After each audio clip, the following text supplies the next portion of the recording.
Bonjour et bienvenue au webinaire Parler du travail, c'est produire mieux et en santé.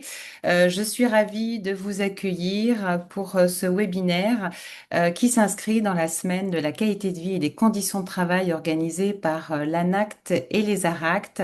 Et je suis Véronique Bouillot de l'ARACT Bretagne et j'ai le plaisir de co-animer ce webinaire avec l'ensemble des participants que vous voyez autour de la table et que je vais présenter. En attendant 8h30, parce qu'il est 8h29, on voit que les participants commencent à rentrer dans la salle. Je vais vous partager le support pour que vous puissiez me dire que vous voyez bien.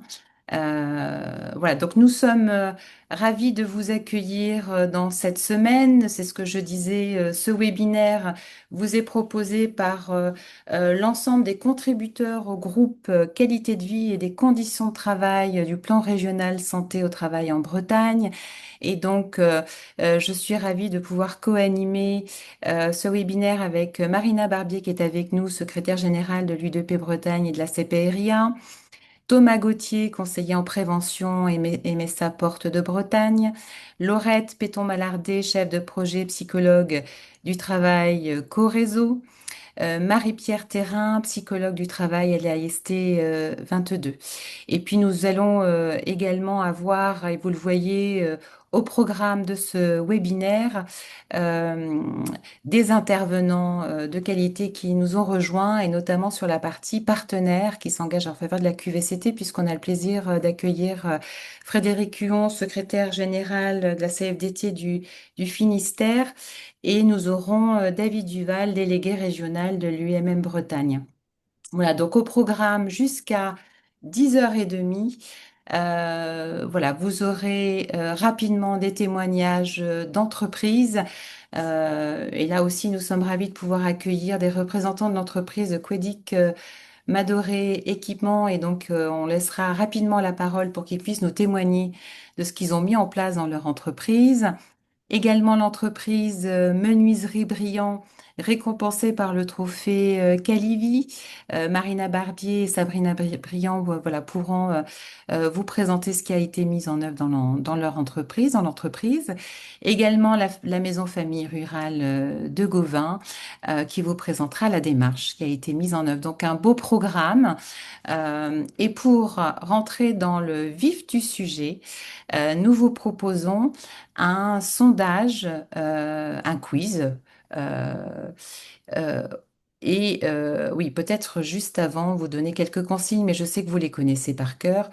Donc, vous redire que ce webinaire, vous pourrez intervenir à tout moment par des questions que vous pouvez poser par la fonctionnalité Zoom QR au bas de votre écran, que ce webinaire est enregistré pour pouvoir accéder au replay et qu'un sondage vous sera proposé à la fin de ce webinaire. Et comme je le disais tout à l'heure, pour entrer dans le vif du sujet, pour se dire ce qu'est la QVCT ou ce n'est pas, de quoi on parle, je vais lancer un sondage qui va s'afficher sur votre écran et nous vous remercions voilà, de pouvoir y répondre. Donc avec 5 affirmations. Et donc 5 affirmations pour chacune d'entre elles, on va vous demander vrai ou faux. Je vous laisse répondre. La QVCT est une question réservée aux grandes entreprises. La QVCT, c'est un ensemble de services pour le bien-être des salariés, entre parenthèses, des propositions, conciergerie, massage, fruits à disposition, nouvelle déco pour la salle de pause. La QVCT, c'est un projet en plus des autres. La QVCT, c'est seulement un sujet RH, vrai ou faux. Et enfin, la QVCT, c'est seulement un plan d'action, vrai ou faux. Je laisse quelques minutes de réponse. Euh, je, je pense que vous devez voir s'afficher. Est-ce que les intervenants, vous voyez les réponses? Euh, pas encore, Pas encore? pas encore les réponses.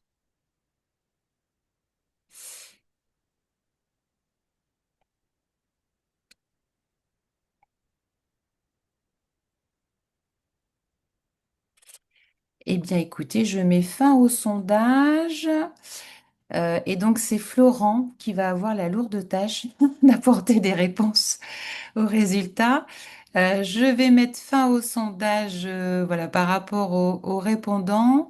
Merci de vos réponses et je partage les résultats. Ça y Euh, est, Est-ce ça que apparaît. oui, ça apparaît? Donc, première réponse, la QVCT est-elle une démarche réservée aux grandes? À 100% des répondants, on a faux. La QVCT, c'est un ensemble de services pour le bien-être des passagers, donc une réponse un peu plus partagée, même si on a une majorité pour faux, mais aussi des réponses vraies. Donc on verra, voilà, et Florent nous reprécisera les sujets que recouvre la QVCT. La QVCT, c'est un projet en plus isolé des autres, à 100% non. La QVCT, c'est seulement un sujet RH, non. Et la QVCT, c'est seulement un plan d'action. Eh bien, c'est faux. Eh bien, écoutez, sur cette, euh, sur cette, euh, sur ces résultats, je propose que Florent nous fasse, voilà, un partage de points de repère. Je te laisse la parole. Merci Véronique. Donc pour faire le lien avec ce sondage et puis aussi pour situer nos propos et les exemples d'actions d'entreprise, un petit rappel sur le cadre historique de la QVCT en France pour après ensuite zoomer sur le référentiel qui a été produit par l'ANACT récemment. Le cadre un peu de ce sujet-là, il est posé par l'accord interprofessionnel de juin 2013, hein, donc signé par les partenaires sociaux, qui s'intitulait Vers une politique d'amélioration de la QVT et de l'égalité professionnelle. Donc cet accord de référence introduit la notion de QVT et la définit et fixe ses ambitions. Donc au départ était la QVT et en décembre 2020, il y a eu un deuxième accord interprofessionnel pour une prévention renforcée et une offre renouvelée en matière de santé et de conditions de travail qui introduit et réaffirme l'importance du C dans la QVCT, la qualité de vie et des conditions de travail. Cette notion du coup de QVCT, désormais, elle a été reprise dans la loi Prévention Santé d'août 2021, elle est dans le Code du travail, elle est aussi un point essentiel du plan santé-travail décliné dans les régions pour bien réaffirmer cette question de la place centrale du travail et des conditions de travail dans la QVCT. Donc du coup, premier lien avec le sondage, effectivement, l'ambition de la QVCT, porte sur les questions du travail et les actions dites de confort ou périphériques au travail ne suffisent pas et ne sont pas assimilables à la QVCT. Premier point. Euh, Ces éléments-là raffirment aussi, notamment avec l'accord de 2020, que la QVCT s'intéresse à la santé au travail en lien avec les démarches de prévention, dans une logique de complémentarité.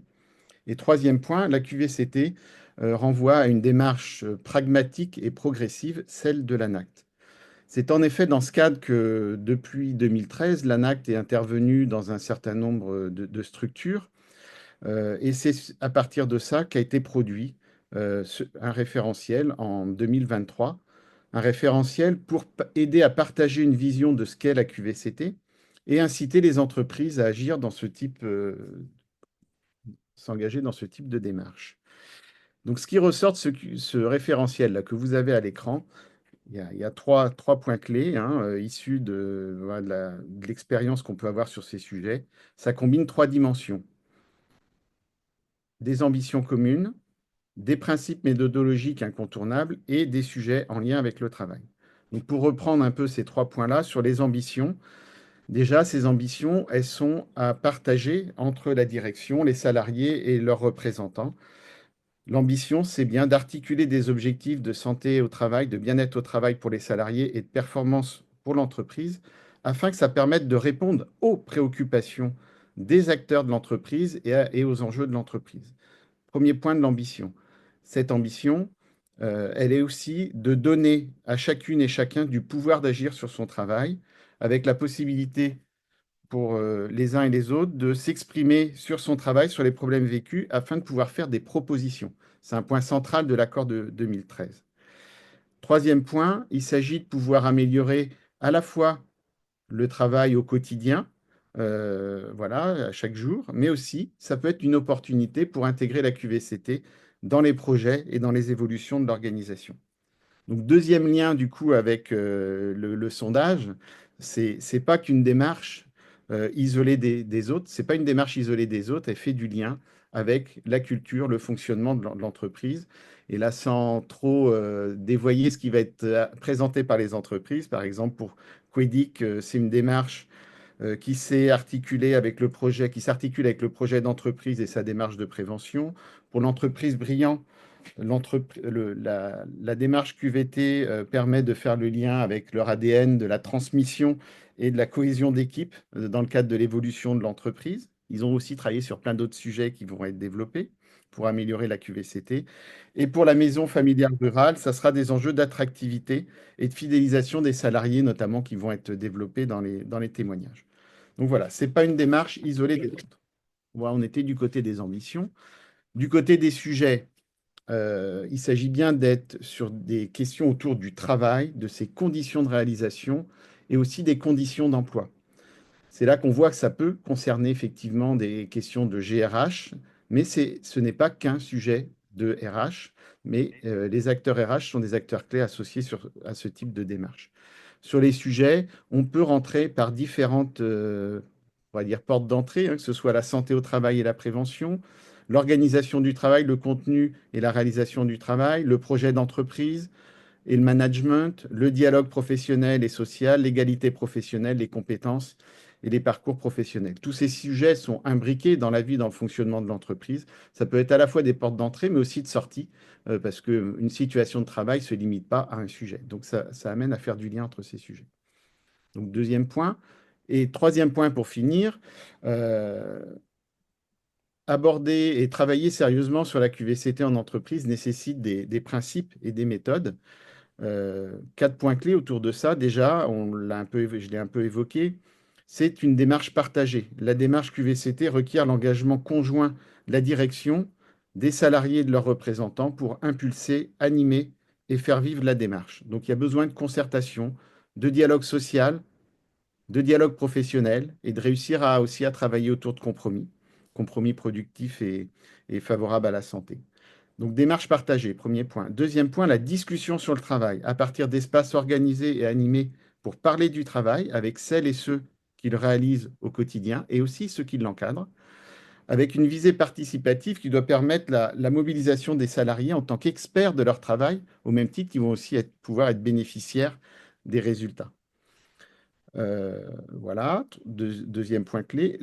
Troisième point clé, l'expérimentation. C'est un point aussi qui est développé dès l'accord de 2013, la visée transformative du travail pour développer la QVCT. Il ne s'agit pas seulement de parler du travail, de partager des problèmes, mais bien de chercher et tester collectivement des améliorations concrètes. On pourrait parler de droit à l'essai. Dans l'accord de 2013, on parle de droit à l'erreur, mais c'est plus positif et parler de droit à l'essai.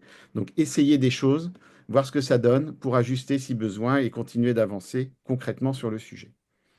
Dernier point, l'évaluation et la valorisation est aussi essentielle pour pouvoir faire vivre cette démarche dans la durée.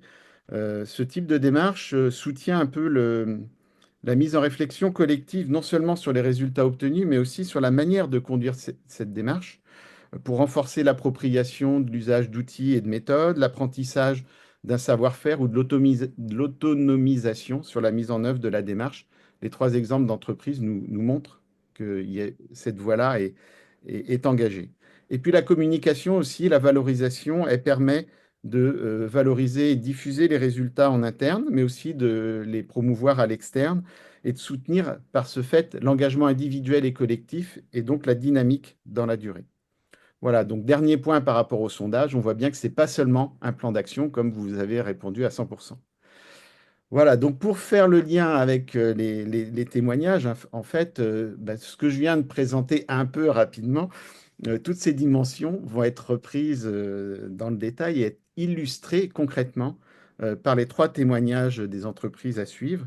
Et vous allez voir, du coup aussi, que ce type de démarche n'est pas réservé aux grandes entreprises, qui était la dernière question évoquée. Voilà. toute taille, enfin toute entreprise peut travailler sur ce sujet-là, petite ou grande. Voilà, donc du coup, bah, j'enchaîne sur la suite. On est dans. Voilà. Alors, premier témoignage, le témoignage de l'entreprise Quedic Madoré, avec euh, à la visio donc Monsieur Erwan Maurice, dirigeant, et Jérémy Van Steen, responsable hygiène, sécurité, environnement. Donc, avant de Bonjour. rentrer sur le cœur de l'accompagnement qui a été soutenu par la RACT Bretagne, ma collègue Céline, ma collègue Céline. Voilà, peut-être, Monsieur Maurice, si vous pouvez Oui. nous rappeler un peu Oui, votre entreprise et votre contexte. oui, bonjour, bonjour à tous.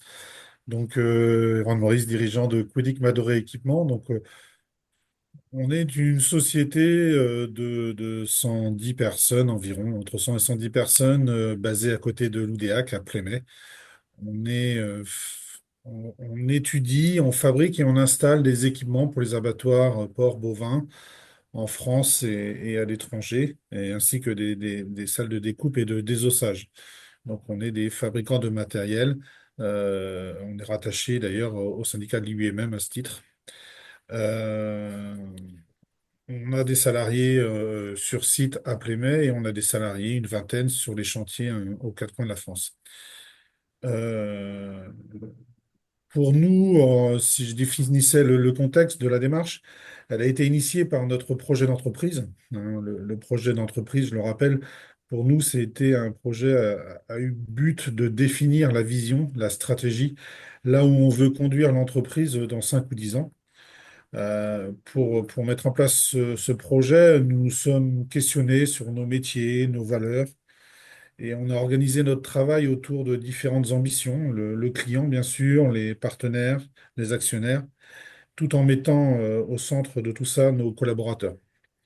Donc, ce plan d'entreprise qui s'appelait Ambition 2025 nous permet d'avoir une vision sur là où on veut aller, ce qu'on veut devenir. Et dans nos réflexions, il est très rapidement apparu, sans surprise, qu'il était essentiel de sécuriser et de capitaliser les compétences de l'entreprise. C'est ainsi qu'on a lancé la démarche de prévention des risques psychosociaux en impliquant le personnel à travers des groupes de travail pour lesquels la médecine du travail et la RACT Bretagne nous a accompagnés. Alors, je vais laisser Jérémy vous présenter un peu plus en détail cette démarche. Donc, si on repart sur les différents points qu'on a vus pour la mise en place d'une démarche pour l'amélioration de la QVCT. Donc, première chose qu'on a eue, c'est l'engagement de la direction avec le projet d'entreprise. Donc là, c'est plutôt le comité de direction qui a travaillé sur ce point-là.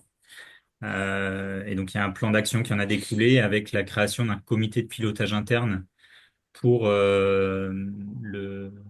la prévention des risques psychosociaux. Donc, dans ce comité de pilotage-là, on retrouve Erwan Maurice en tant que dirigeant, les membres du CSE, donc le comité social économique, les représentants du personnel, et des premiers salariés qui ont été volontaires pour participer à ce comité de pilotage. Ce qui est important dans notre démarche et on pense qui fait que ça fonctionne aussi, c'est que les gens qui participent et les salariés qui participent, qui sont impliqués dedans, sont tous volontaires. Donc on a le comité de direction qui a bien décrit son engagement, le comité de pilotage.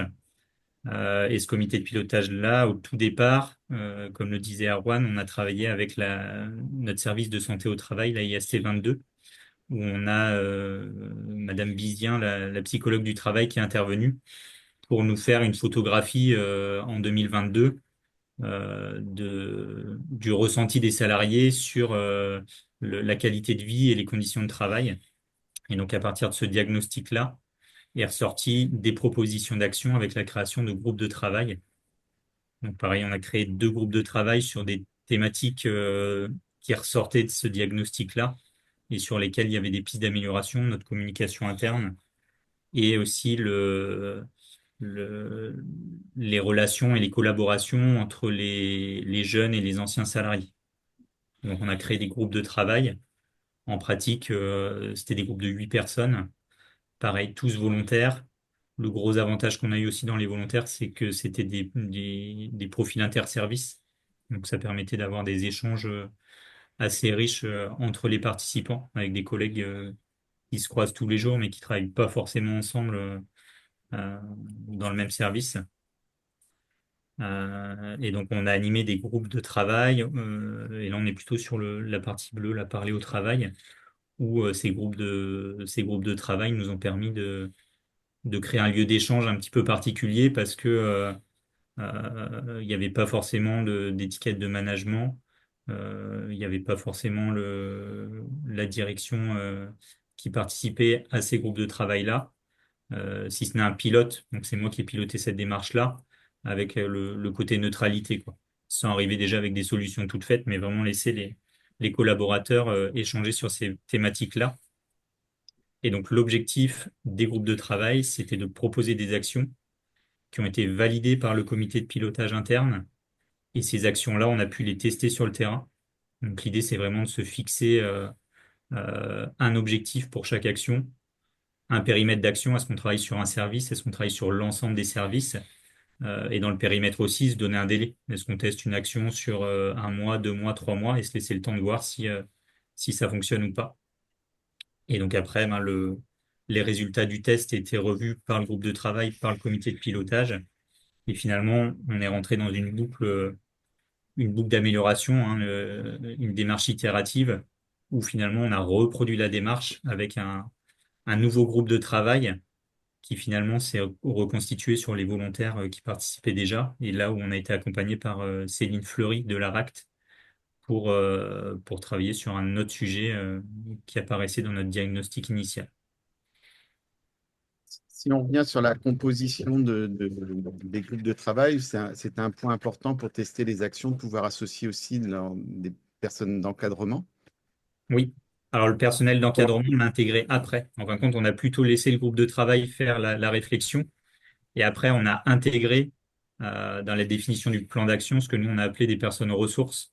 Donc, effectivement, des membres d'encadrement ou des personnes de service qui étaient peut-être moins représentées dans le groupe de travail où on avait besoin, on va dire, d'une expertise métier pour pouvoir avancer sur nos actions. Et donc, notre groupe de travail n'était pas fermé en disant on commence avec 7 participants et notre groupe de travail est figé. On a bien entendu intégré des participants au fur et à mesure en fonction des ressources qu'on avait besoin ou de l'expertise qu'on avait besoin à un moment donné. Très bien, merci. Donc le but, c'était de l'action qui a été testée, l'objectif de progrès qui avait été défini par le groupe de travail, c'était d'organiser l'entraide entre collègues et sécuriser les échanges entre services. Pour travailler sur ce sujet-là, quel type de méthode a permis la participation là, des salariés? Qu'est-ce que vous avez utilisé comme méthode? Alors, le premier point dans l'animation de ces groupes de travail-là, c'est que tout le monde soit d'accord sur et tout le monde comprenne enfin, le sujet de la thématique. Donc, c'est un premier outil de photo-langage, en fait. Donc, il y a des photos qui ont été étalées sur la table. Et pour parler des collaborations, du sens au travail, de la qualité de vie, chacun a pu choisir des photos et exprimer ce qu'il repensait, ce qu'il pensait ou ce que cela signifiait pour lui.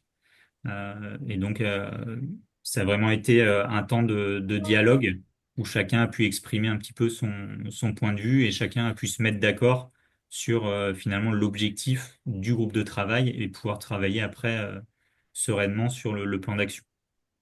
Et après, c'est des techniques d'animation de réunion avec des post-it, des crayons, des murs assez grands pour pouvoir mettre les idées de tout le monde et pouvoir les regrouper.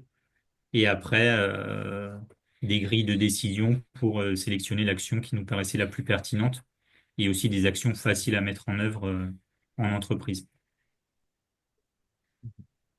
Merci. Est-ce qu'il y a d'autres points que vous vouliez souligner sur la partie démarche?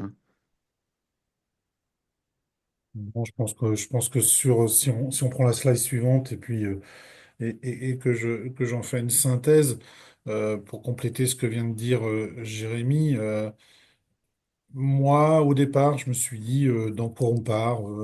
Je fais la direction de l'entreprise, mais je suis un pur technicien qui arrive du bureau d'études et je me dis mais demander aux gens d'être reçus par la psychologue du travail, de demander aux gens de faire des groupes de travail dans notre petite entreprise bretonne de fin fond de la campagne, ils vont pas comprendre. Et j'ai été très très surpris de l'engouement, du nombre de volontaires, de monteurs presque à la retraite qui sont sur le terrain toute l'année et qui sont très très loin de la réunionnite, de gens comme ça. J'ai été très très agréablement surpris et je m'aperçois que finalement, malgré ce que je pensais, les gens ils sont très intéressés. Après, le format des réunions, c'était des formats quand même qu'il faut signaler, c'était des formats assez courts. Je sais plus, c'était environ Ouais, on est parti sur des réunions qui durent à peu près 1h30. donc 1h30 tous les 4 6 semaines. Il faut pas que ce soit trop lourd parce que voilà, le personnel, ce genre de choses, il faut pas que ce soit trop lourd. C'est des gens d'atelier qui sont pas forcément habitués à faire des réunions comme ça, avec des petits travaux en intermédiaire, des petites photos de mise en situation où un ancien donne un conseil à un jeune, mais aussi le jeune explique à un plus ancien comment dépanner la commande numérique qui sait pas, qui maîtrise moins bien. Donc on avait mis en place des choses comme ça pour montrer l'interaction et il y a pas les anciens, les jeunes, il y a pas, c'est vraiment un métier ensemble et c'est ensemble qu'on avance.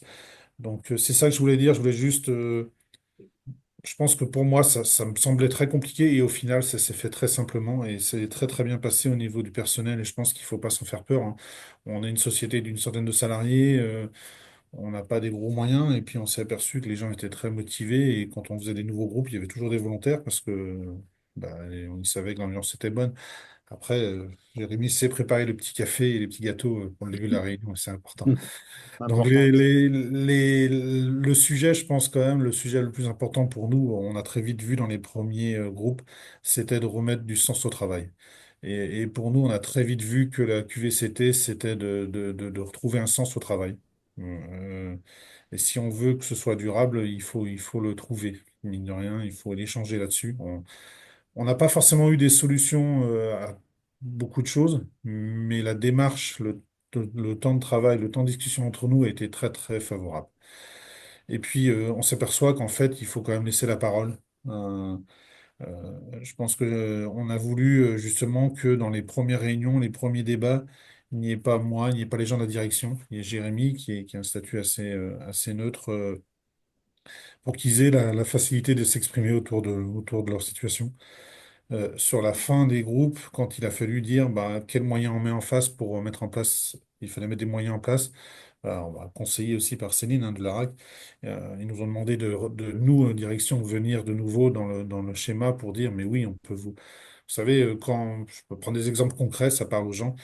Quand on dit ce serait bien qu'on ait un téléphone pour faire une photo de ce qui va pas et puis on s'envoie la photo, c'est vachement plus vite que de faire un rapport.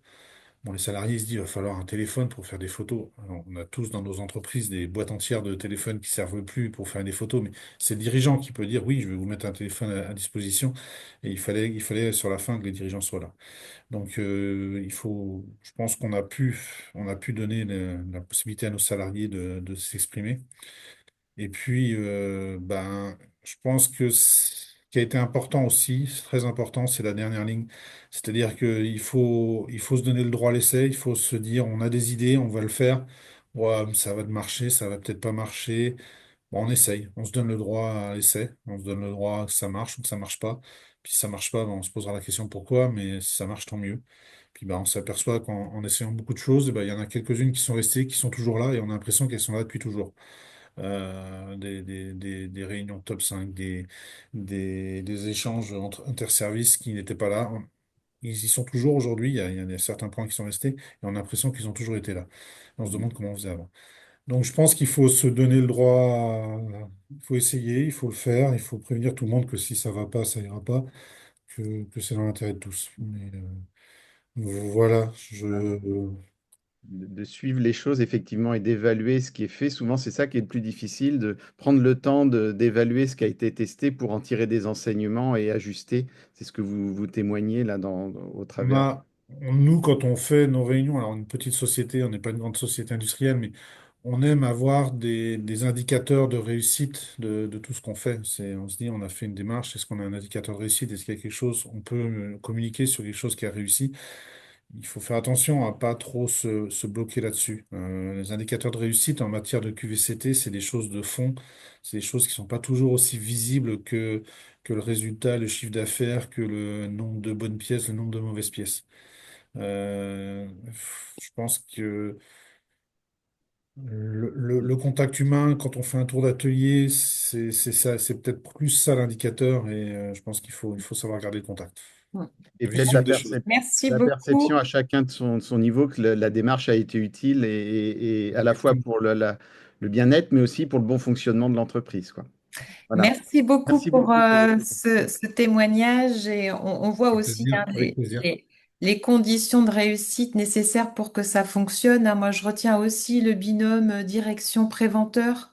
Voilà, au sein de l'entreprise, préventeur a un rôle à jouer pour justement prendre le relais hein, et accompagner ces démarches.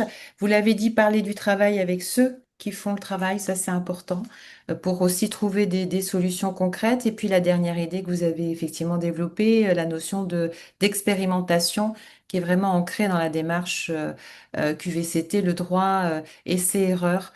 Et voilà, et ça c'est important. Un grand merci en tout cas pour ce témoignage et des illustrations très concrètes, comme quoi c'est possible, mais ça s'organise. Je retiens ça aussi. Et je passe le relais à l'entreprise Brillant, Marina et Sabrina Brillant, pour nous parler de l'entreprise Sabrina, voilà, et de ce que vous avez mis en place. Marina, Sabrina, c'est à vous. Merci beaucoup. Bonjour à tous. Alors, c'est vrai qu'on est très très heureux de participer à ce webinaire pour mettre en valeur, en effet, le savoir-faire des très petites entreprises en matière de qualité de vie et conditions de travail, et surtout une entreprise valorisée dans le cadre d'un trophée qui s'appelle le trophée Calivi. Artisan de la qualité de vie et des conditions de travail. L'artisanat, c'est un savoir-faire, mais les entreprises ont aussi un savoir-faire en matière de dialogue social et d'innovation sociale. Donc c'est pour cela que ce trophée, pour recontextualiser comment l'entreprise Brillant a pu être identifiée et pouvoir valoriser les pratiques de cette entreprise par le témoignage de Sabrina, l'objectif est quand même de vous rappeler que le trophée Calivi, il récompense que des très petites entreprises de moins de 20 salariés. Donc non, ce n'est pas l'apanage que des grandes entreprises.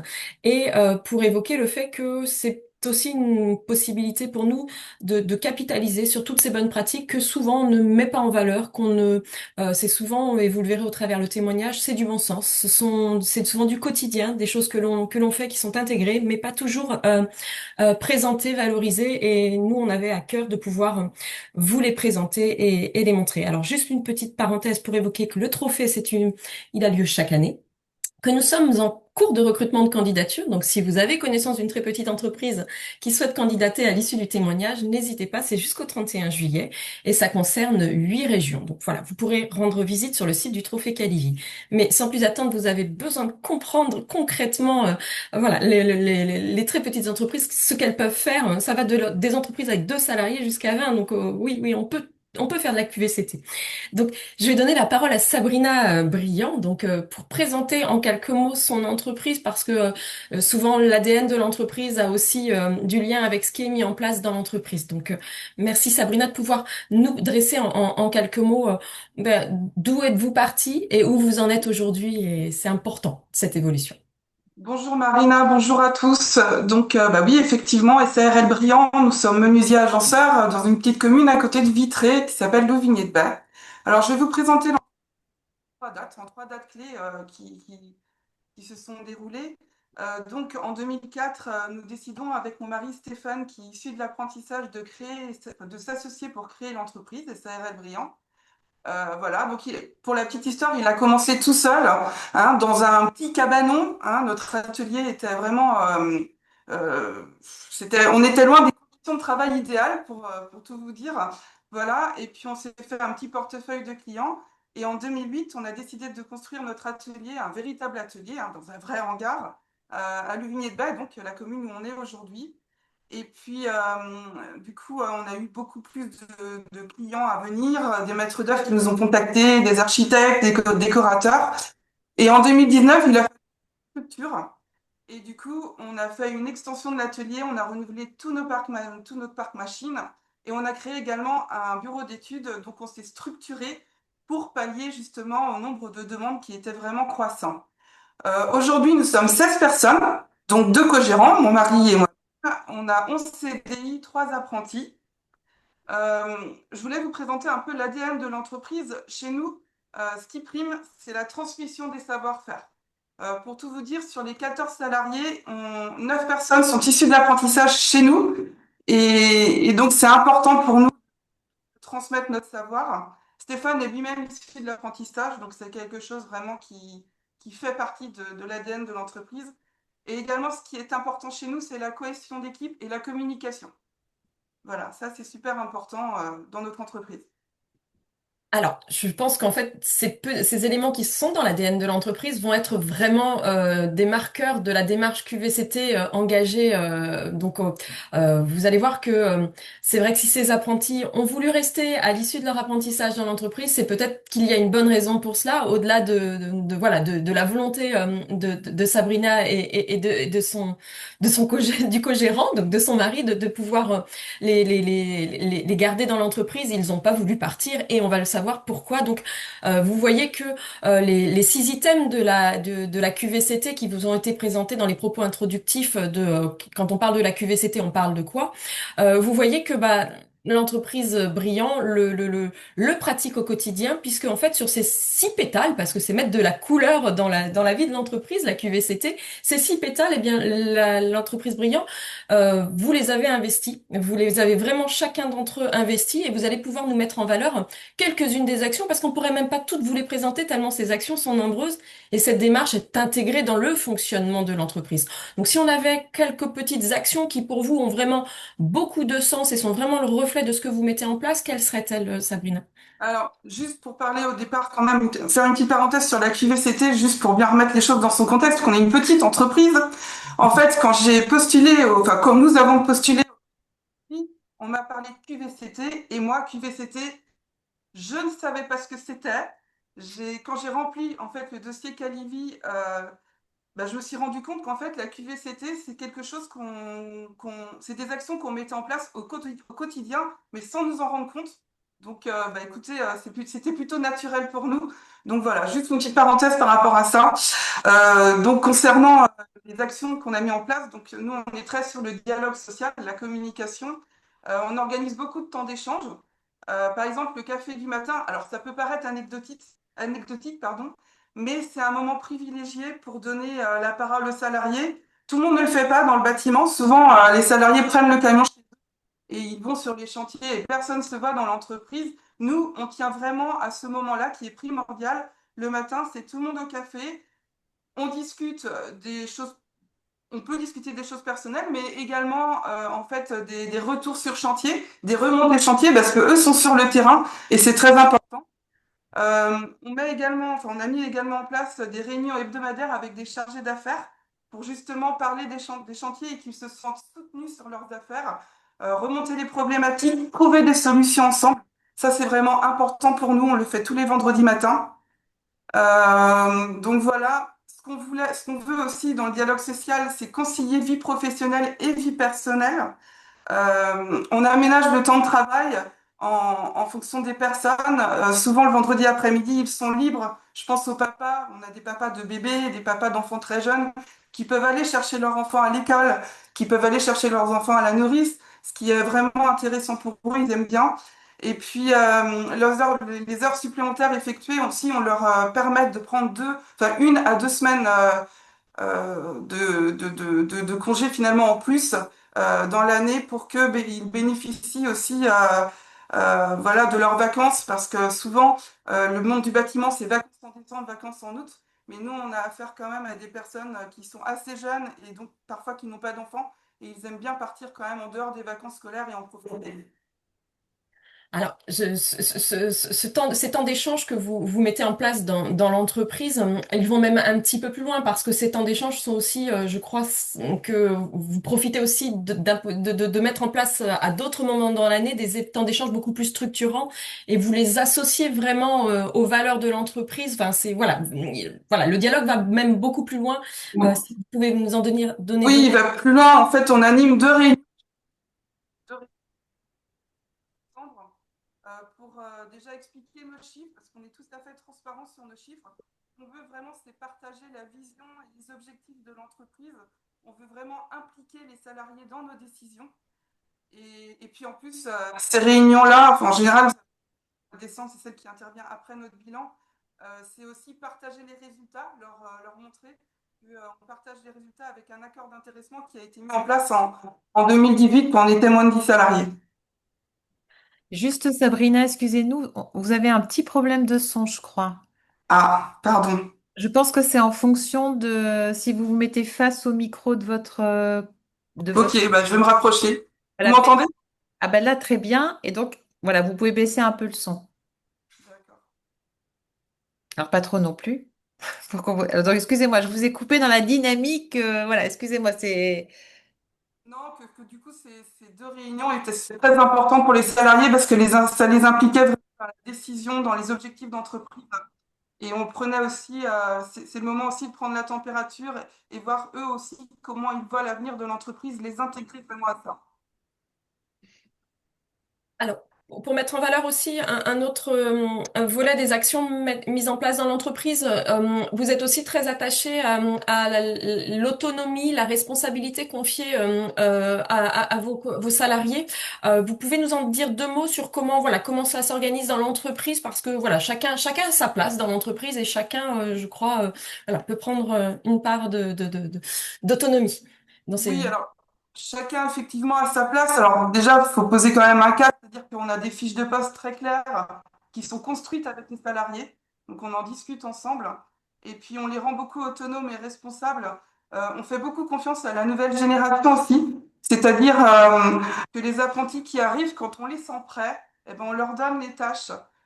Ils sont toujours accompagnés.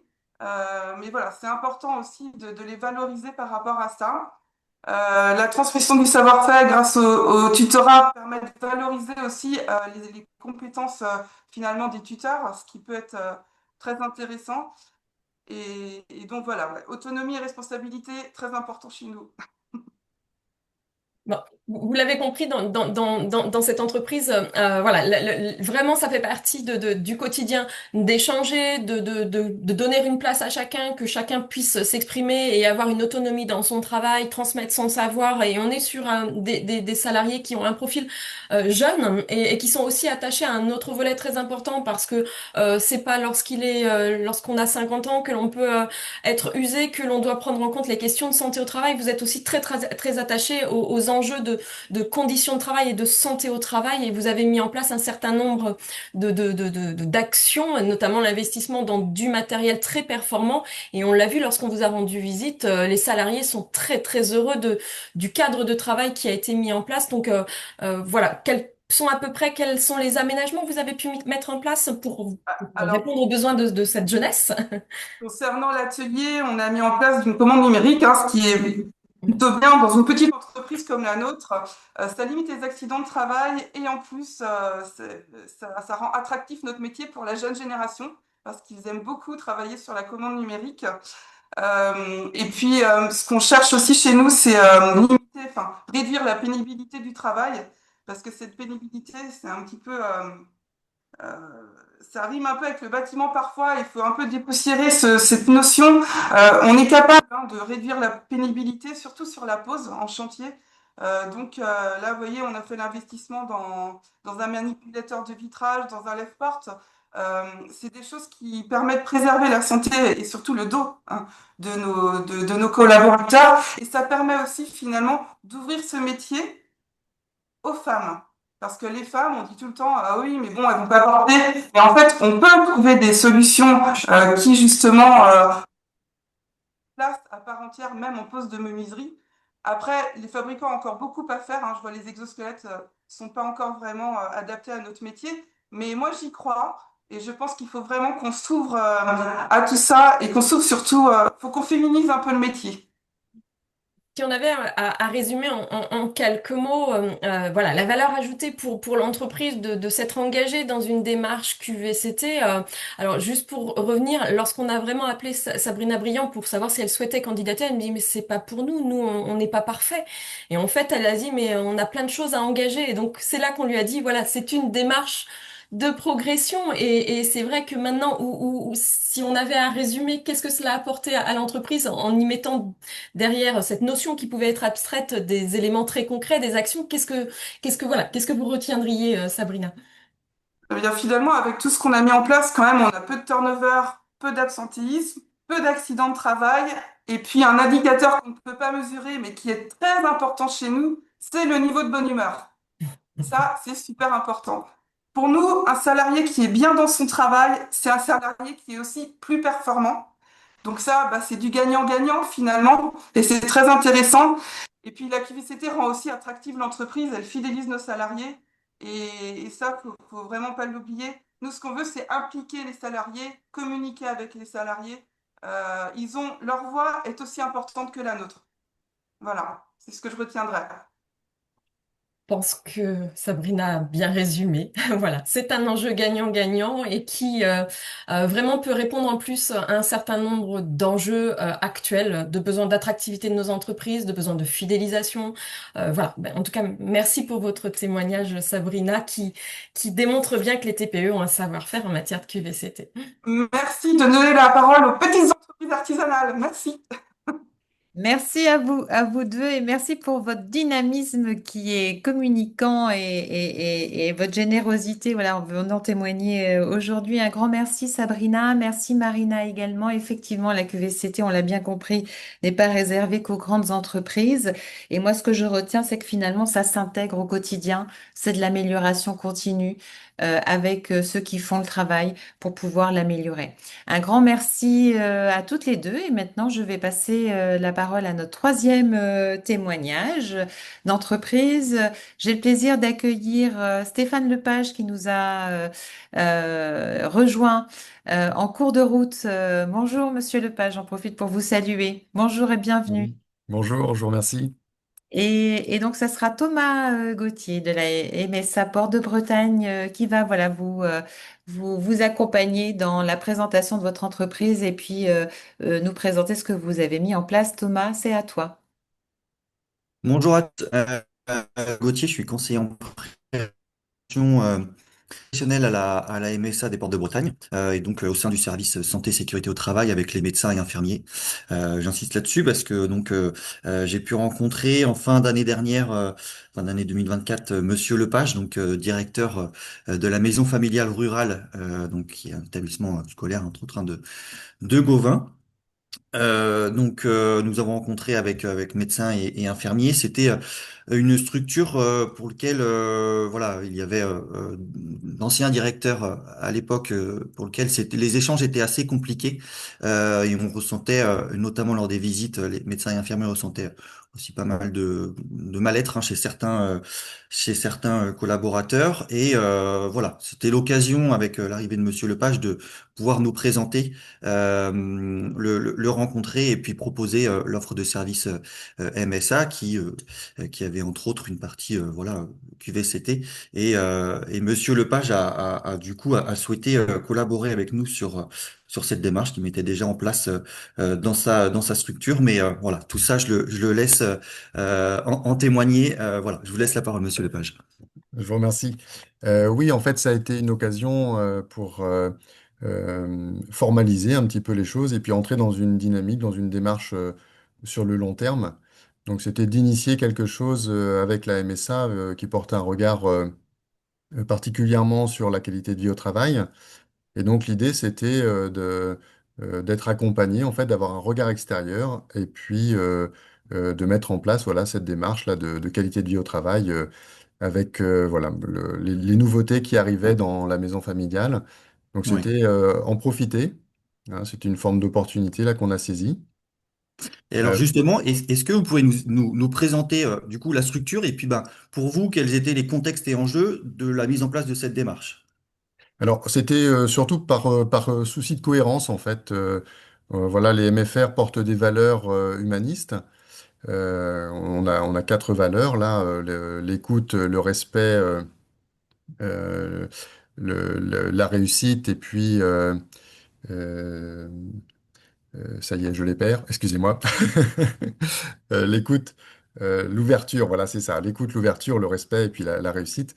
Hein, l'idée, c'était d'être cohérent avec ces valeurs-là. Et puis, donc la MFR, comme vous l'avez dit, c'est un centre de formation aussi.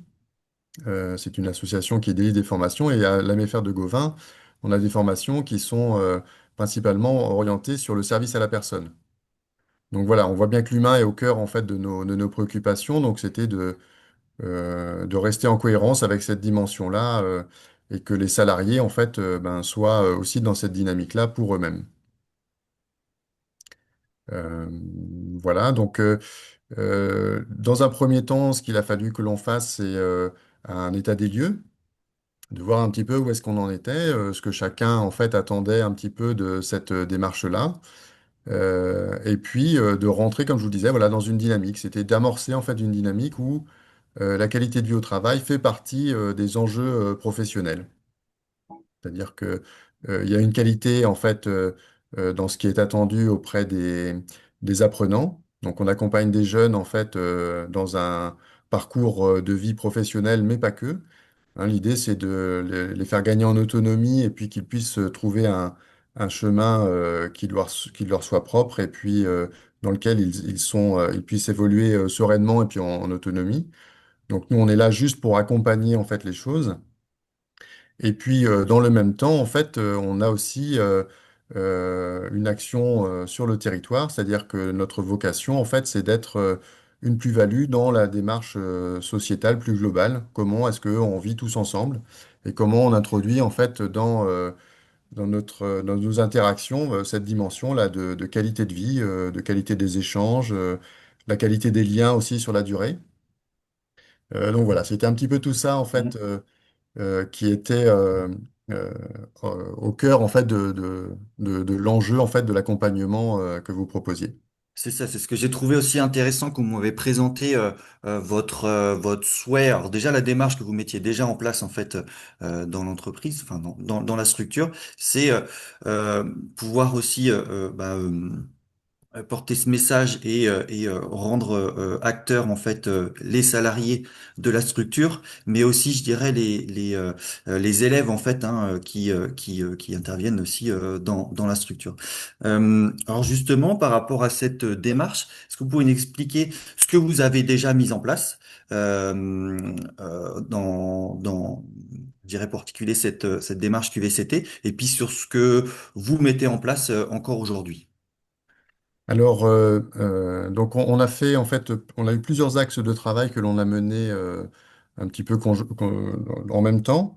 Donc il y avait cet état des lieux là pour lequel on a utilisé l'outil que vous proposiez, qui était destiné aux entreprises en fait du secteur agricole.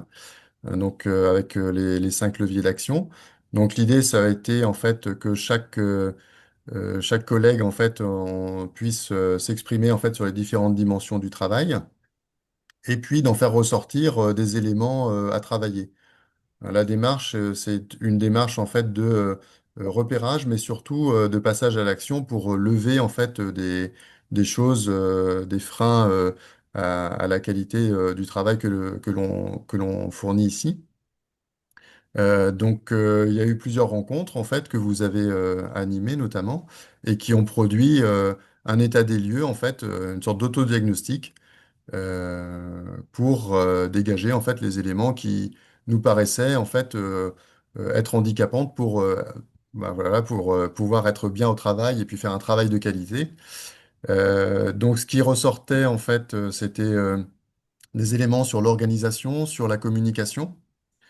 Et parallèlement aussi, on avait fait un petit travail parce que, enfin, en amont en fait du travail avec la MSA, on avait fait venir en fait une personne qui est facilitatrice de réunion pour justement voir cet espace-là de réunion, comment est-ce qu'on pouvait bien l'utiliser de façon à ce que ce soit vraiment des espaces où on va poser les problèmes pour les résoudre et puis bien communiquer en fait les résultats ou les solutions qu'on avait trouvées.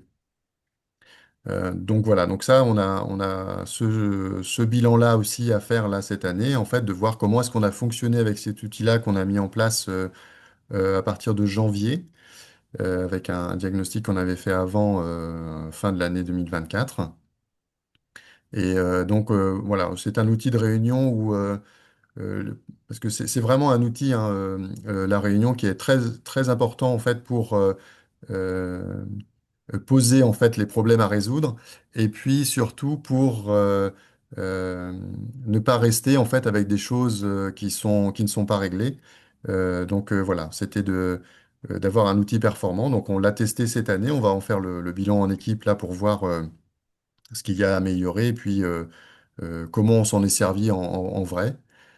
Donc c'est toujours partir de cette transparence là, de ce que l'on fait vraiment, de regarder ensemble ce qui est fait et puis de mettre au cœur des préoccupations la qualité de ce qui est fait plus que les personnes qui le font. L'idée, c'est pas de cibler en fait un tel ou un tel parce qu'il a mal fait ou bien fait des choses. C'est de cibler en fait dans ces réunions-là ce qui est fait et comment est-ce qu'on peut travailler autour des actions que l'on mène. Et puis, de façon à ce que, au-delà de ça, dans le quotidien, on soit plutôt dans une dynamique plutôt de bonne humeur, hein. Je retiens un peu ce que vous disiez aussi dans l'entreprise Brillant, voilà, que la bonne humeur, c'était quelque chose, un bon indicateur. Effectivement, oui, je vois que, en fait, ça, c'est quelque chose, moi, que je regarde aussi. Et puis repérer, en fait, des signaux, des signaux faibles, en fait, de ce qui pourrait atteindre, en fait, cette bonne humeur et de voir, en fait, en quoi c'est vraiment, ça a un impact, en fait, sur la qualité de vie et puis sur la qualité du travail. Euh, C'est vrai que ce que je trouvais intéressant, parce que par expérience dans ce type de structure, voilà, avec ce type de public, donc notamment les formateurs, c'est pas toujours évident de pouvoir tous vous réunir et pouvoir échanger de manière collective. Et ça, c'est ce que vous avez réussi à faire déjà, avant notre rencontre, hein, de pouvoir s'écrire ces temps d'échange en fait sur soit les temps de vacances ou soit sur les temps de stage aussi des étudiants. Et ces moments-là, je les trouve très intéressants. Et pour le coup, lors de mes interventions, ça a été très bénéfique. Ouais, tout à fait. Et donc justement, à partir de là, aujourd'hui, quel serait votre ressenti et quel bilan vous pourriez faire voilà, aujourd'hui, là, sur le début de cette démarche QVCT au sein de votre structure? Alors, je pense que la démarche QVCT, c'est un élément en fait de la vie au travail. Le fait de poser des mots dessus, c'est montrer aussi du respect pour la qualité de vie, c'est-à-dire que voilà, on a des échanges aussi sur cette dimension-là. C'est de porter un éclairage à un moment pour voir dans quel état elle est. Donc ça, je pense qu'on le fait plutôt bien. Que ce soit sur les temps de réunion, sur les échanges informels aussi, ou les échanges des réunions de travail en fait en petits groupes. On a cette vigilance-là. Euh, ce qui nous reste en fait à mener en fait, c'est à bien structurer le qui fait quoi. C'est-à-dire qu'on a tous, en fait, on est une équipe pluridisciplinaire avec chacun un cœur de métier, hein, que ce soit technique, administratif, pédagogique ou d'animation. Et puis, on a tout un champ commun, en fait, où à partir du cœur de métier, par exemple, de la restauration, pour notre cuisinier, ben, il y a une part administrative aussi. Donc, il doit aussi avoir des échanges avec la partie administrative. Et c'est justement dans cette zone-là où euh, de, de contact entre les cœurs de métier, enfin, qui fait quoi? Voilà. Est-ce que le cuisinier va jusqu'à envoyer euh, les, les factures en fait aux entreprises ou, enfin voilà, c'est pas ce qui se passe, mais voilà, c'est un exemple un peu comme ça. Et puis aussi pour du côté formateur, ben voilà, de tout ce qui est de l'ordre de la pédagogie, il y a aussi l'administratif en lien. Et quand est-ce que le secrétariat prend le relais? Ou quand est-ce que la comptabilité prend le relais? Et voilà, donc l'idée en fait, c'est de trouver en fait des modes de fonctionnement.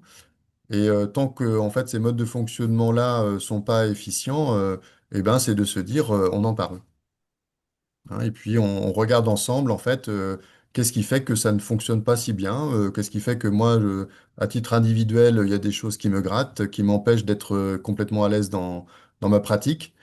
Voilà, donc c'est vraiment de trouver le bon équilibre en fait entre l'exigence euh, pour bien faire notre travail et puis bienveillance pour que ce travail-là puisse s'inscrire dans la durée et que les gens en fait en retirent de la force et de la satisfaction et pas trop de frustration et d'usure. Ouais, tout à fait.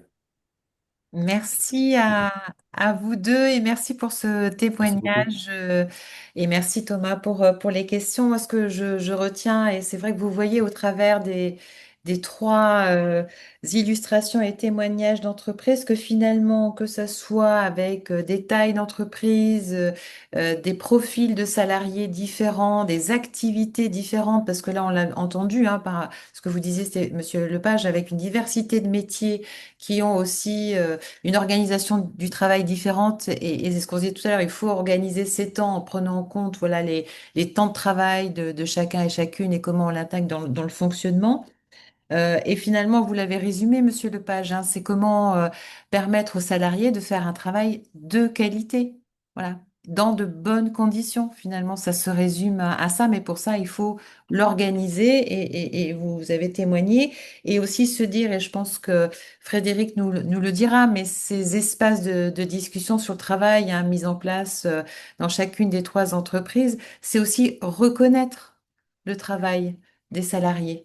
C'est respecter voilà, le travail des salariés. Et il y a cette notion de reconnaissance et je crois que c'est aussi Erwan Morris qui disait de sens au travail. Pourquoi, pour quelle finalité, avec qui je le fais et comment je le fais. Voilà, donc c'est vraiment, on est au cœur et c'est pour ça qu'on souhaitait par ce webinaire et on va vous entendre par des questions, voilà, illustrer de façon très concrète et pragmatique, parce que ça aussi je l'ai entendu par Monsieur Lepage. Il suffit pas de communiquer, mais c'est aussi de faire et d'agir et trouver des solutions ensemble. Ça, c'est le point commun des trois entreprises. Merci en tout cas pour ces témoignages. Vous restez bien évidemment avec nous, puisque maintenant c'est le temps des questions-réponses et je passe la parole à Laurette et ensuite Thomas. Laurette, est-ce qu'il y a une question à nos intervenants?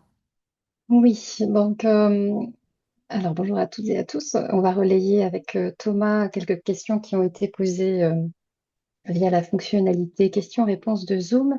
Et il y en a notamment une à destination de l'entreprise Quedic Madoré avec une question sur avez-vous été accompagné pour animer les réunions et ateliers de travail? Puisque vous évoquiez tout à l'heure dans votre méthodologie le fait d'avoir animé des groupes de travail avec des acteurs volontaires et un certain nombre d'outils, notamment le photolangage et la technique des post-it et les grilles de décision. Est-ce que pour ces réunions-là, vous avez été accompagné dans l'animation? Alors sur le premier cycle de réunion, on n'a pas été accompagné. C'est moi qui étais pilote de la démarche et j'ai animé les réunions. Et finalement, sur le deuxième cycle, avec l'accompagnement de l'ARACT et de Céline Fleury, on avait la même logique d'animation de réunion. Donc On a la chance, enfin j'ai la chance d'avoir dans l'entreprise Jérémy qui est très très bon à animer les réunions, qui sait vraiment, vraiment bien le faire. Donc le premier cycle, on l'a fait avec Jérémy et la RAG a donné une bonne impulsion, hein. Céline nous a mis une bonne impulsion et toujours dans la même démarche pour le deuxième cycle, pour relancer un petit peu les choses et apporter son expertise sur l'animation de la réunion. Donc effectivement, le premier cycle, c'est Jérémy qui l'a fait, et le deuxième, on l'a fait avec la RACT. et du En tout coup, cas, nous, on s'est appuyé finalement sur les guides qui existaient déjà et on a vu qu'on remplissait déjà toutes les conditions de neutralité, d'engagement de la direction. Et après, comme disait Monsieur Lepage, on a vu qu'il y avait quand même la dynamique qui est un petit peu différente aussi quand c'est un intervenant extérieur, un tiers qui arrive et puis où là, la neutralité, elle est même pas discutable, quoi. Donc, vous avez un partenaire comme l'ARAC, la médecine du travail ou même un intervenant CARSAT qui peut intervenir ou autre. Le, la neutralité et le ressenti par les participants au groupe de travail est un petit peu différent quand même. Puis l'intérêt porté par la RACT nos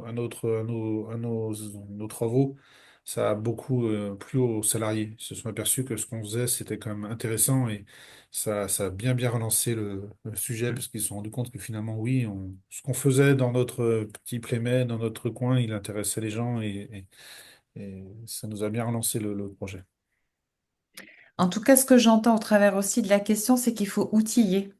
Mm. Outiller, effectivement, ça s'anime, une démarche de qualité de vie et des conditions de travail. Donc, effectivement, on l'a vu dans les différentes expériences, soit par des tiers intervenants, mais soit aussi par des relais en interne qu'il faut former. Alors les relais peuvent être aussi les managers, mais aussi voilà des préventeurs. On le voit avec Jérémy ou des salariés en interne.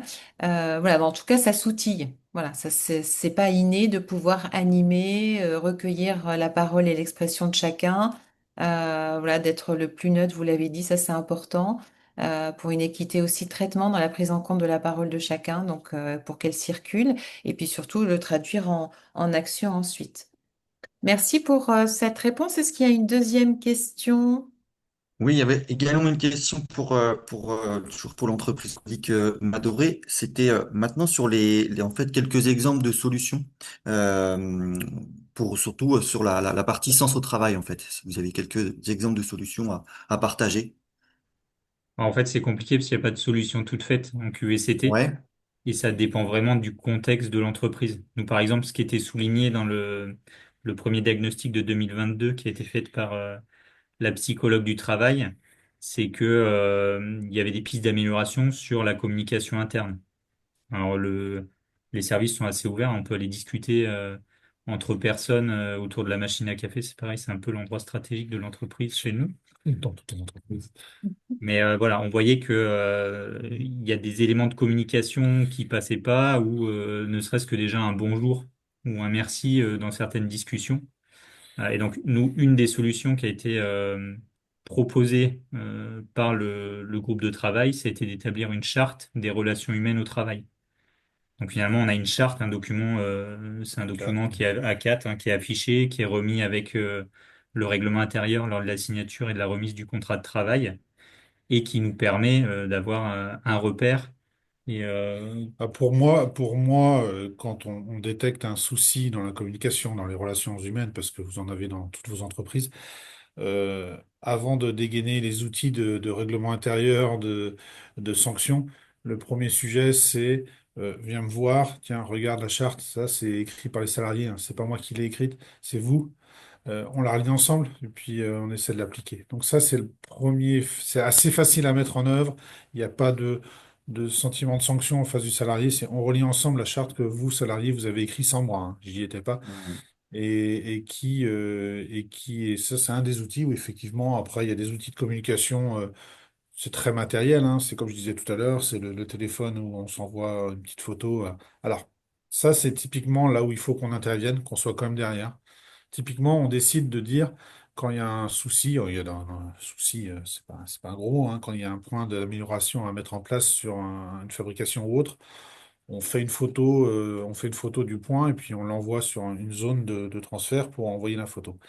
Voilà, on a été obligé de très vite faire attention parce que ça peut vite devenir, je fais des photos uniquement de ce qui va pas. Et ça peut vite devenir, au lieu d'être un outil positif, devenir un outil un petit peu de conflit dans les salariés. Donc on a très vite vu que là, à l'expérimentation, il fallait pas il fallait qu'il y ait on va dire un passage dans les mains d'un manager qui trie et qui dit non, ça, il n'y a pas de quoi en parler, ça, et qui impose aux équipes, si tu fais une photo de choses qui va pas, fais-moi une photo de quelque chose qui va, parce qu'il y a plein de choses qui vont. Mhm. Donc ça, il faut quand même faire attention hein, dans les idées qui ont été apportées. On doit rester vigilant sur ce que les gens proposent, parce qu'il faut pas que ce soit à contre-courant. en fait, les solutions, elles sont pas dans les actions qui sont mises en place. Enfin, il y a des actions à mettre en place et à tester, mais je pense que c'est plutôt dans la démarche. Les points clés, c'est l'engagement de la direction. Ça, c'est infaillible, hein, parce que sinon ça fonctionne pas. Et nous, enfin, pour moi, en tant que pilote de la démarche, qui a été facilitant, c'est la transparence qu'on a eue envers les salariés et la confiance aussi qui est donnée aux salariés.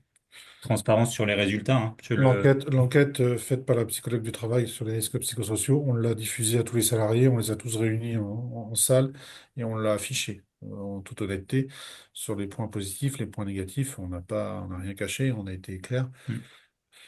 On n'est pas bon sur certains domaines, il faut l'assumer, il faut en discuter avec eux. Mhm. Bon, essayer de s'améliorer, hein, on n'est pas encore parfait, loin de là.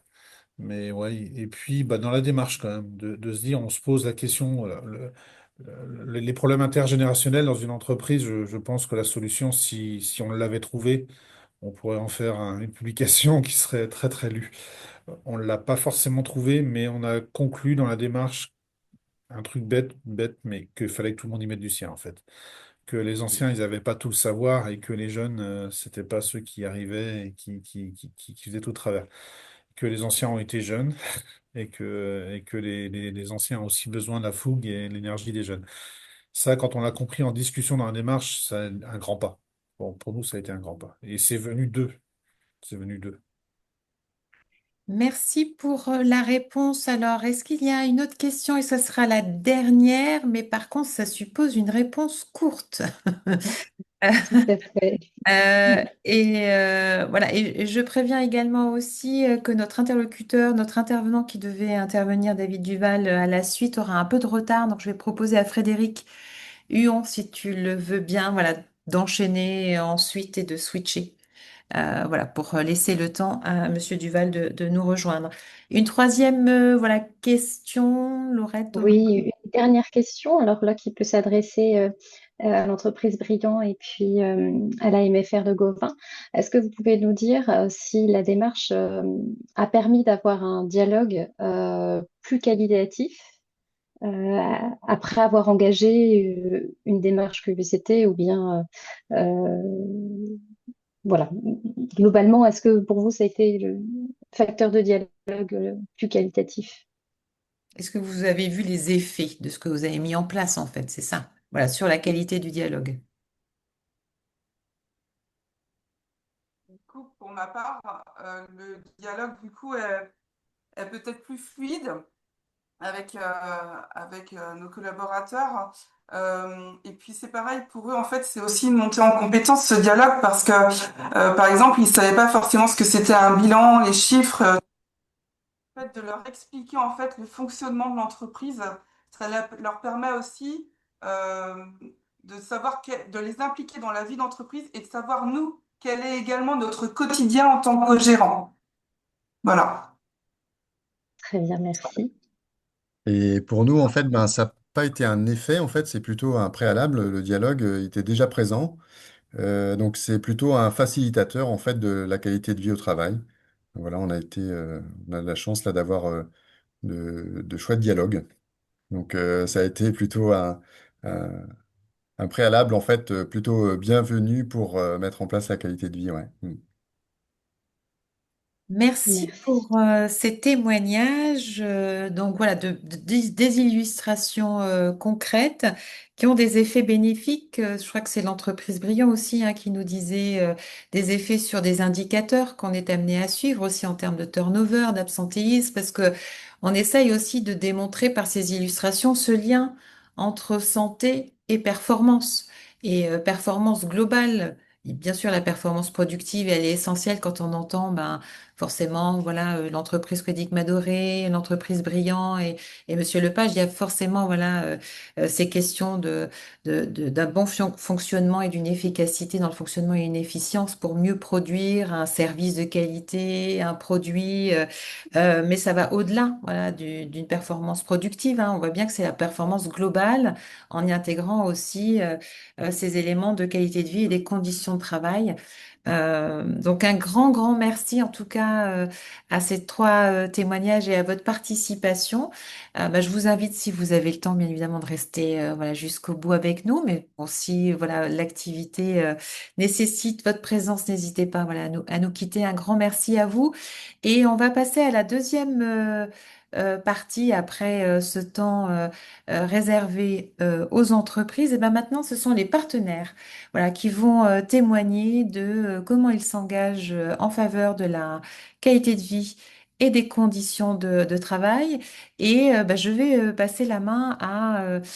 donc, je vais faire passer les diapositives puisque c'était à David Duval d'intervenir. Bah, je vais passer la main à Frédéric Huon, secrétaire régional en charge du travail et du vivre ensemble, secrétaire général CFDT du Finistère et vice-président du CROCT, membre du CROCT, comité régional d'orientation des conditions de travail, pour nous parler de la place du travail dans les démarches de QVCT. Et je vais peut-être arrêter le partage pour qu'on te voit mieux, Frédéric. Bonjour à toutes et à tous, merci Véronique. Le point de vue de l'organisation sur la QVCT, ben, elle prend naissance déjà dans les accords nationaux interprofessionnels. Donc, du coup, je reviens aussi un peu sur ce que Florent a pu dire tout à l'heure en introduction. Euh, la question de la qualité de vie au travail, elle s'est imposée dans le débat public et dans les entreprises, mais la première expérience, la QVCT, dans sa première version, et c'est souvent limité à des dispositifs périphériques, à des actions de bien-être, à des services annexes. Tout à l'heure, on l'a vu dans les réponses avec les 12%. Et donc, on a vu fleurir des baby-foot, des salles de sieste, des cours de yoga, des paniers de fruits. Alors, tout ça, c'est pas inutile, mais la CFDT, elle a toujours porté une conviction qui est plus forte, c'est que la qualité de vie au travail se résume pas à l'ambiance et au confort, et elle se construit plutôt et avant tout dans le travail lui-même, dans la manière dont il est organisé, reconnu, discuté et vécu au quotidien. Donc, dans l'action, c'est que en 2022, on a eu le passage de la QVCT à la de la QVT à la QVCT. Et donc, c'est pas juste une question de vocabulaire. C'est aussi ça qu'il faut se dire, c'est que elle marque une prise de conscience collective pour améliorer durablement la santé, l'engagement des travailleurs et des travailleuses et la performance des entreprises qui s'y engagent. Et donc, il faut agir sur le travail réel, sur les conditions de sa réalisation, sur son organisation, sur la prévention des risques et jouer et miser sur une chose qui est la capacité de chacun à s'exprimer et à participer. Donc, pour la raison pour laquelle on a fait la bascule entre la QVT et la QVCT, c'est il faut essayer de voir quelles sont les limites de la QVT. Donc, on l'a souvent abordé sous l'angle du ressenti individuel, de la question du bien-être, de l'équilibre entre la vie pro et la vie perso, qui est toujours une constante à l'heure actuelle, mais elle était très orientée sur ces éléments-là. Et nous, on prône, notre organisation, notamment signataire de l'ANI, précise que c'est dans le travail réel, dans les tâches à accomplir, dans les marges de manœuvre qu'ont les travailleurs, dans la question de la charge de travail auxquelles ils sont confrontés et dans les relations sociales entre les collègues, la hiérarchie, que se joue l'essentiel. Donc, parce que tout à l'heure, on parlait du sens, de la question de savoir si on est bien au travail, parce que c'est là que naissent la satisfaction, la fierté, mais aussi parfois la souffrance, malheureusement, le stress, le sentiment d'isolement ou potentiellement d'injustice. Donc, la QVCT telle qu'elle est désormais écrite dans la loi élargit donc la démarche. Donc, c'est la philosophie, l'esprit dans lequel il faut regarder donc les accords nationaux interprofessionnels. Et donc, elle invite à regarder de près l'organisation de travail, la prévention des risques, la santé physique et psychique, la reconnaissance, la participation des salariés. Et elle place le dialogue au centre, non plus comme une option, mais plutôt comme une condition de réussite qu'il faut agréger avec notamment des démarches comme le propose l'ANACT à travers son référentiel. Et donc, un des gros défis qui se dresse devant nous, c'est d'acculturer toutes les personnes qui ont fait la première expérience de la QVCT, de la QVT, quand on leur dit, ils pensent baby-foot, plante verte.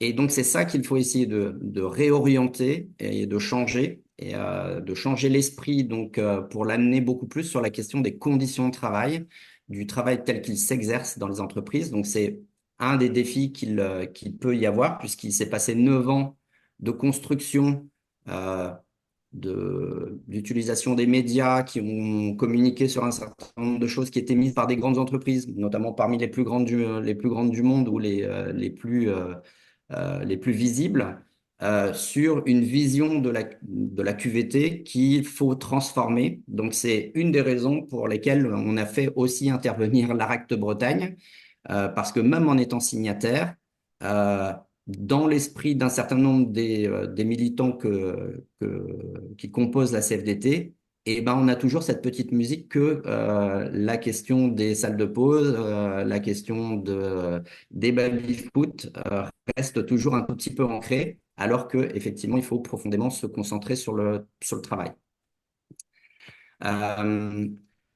Donc, l'évolution, elle est importante et on a une vision exigeante pour nous de la QVCT. C'est quelque chose auquel on croit, la question de la démarche et la vertu de la QVCT. Et donc, on la fonde sur trois postulats qui sont importants pour notre organisation, qui ont déjà été développés par un certain nombre de personnes tout à l'heure. La première question, c'est que, c'est la question de la santé et que le travail ne doit pas rendre malade. Donc, on a trop longtemps accepté que le travail puisse user, abîmer, physiquement, psychiquement et parfois malheureusement aussi professionnellement. Et donc, il ne faut pas le prendre comme une fatalité. Et donc, il faut essayer d'agir sur les éléments qui constituent les effets qu'ils peuvent produire.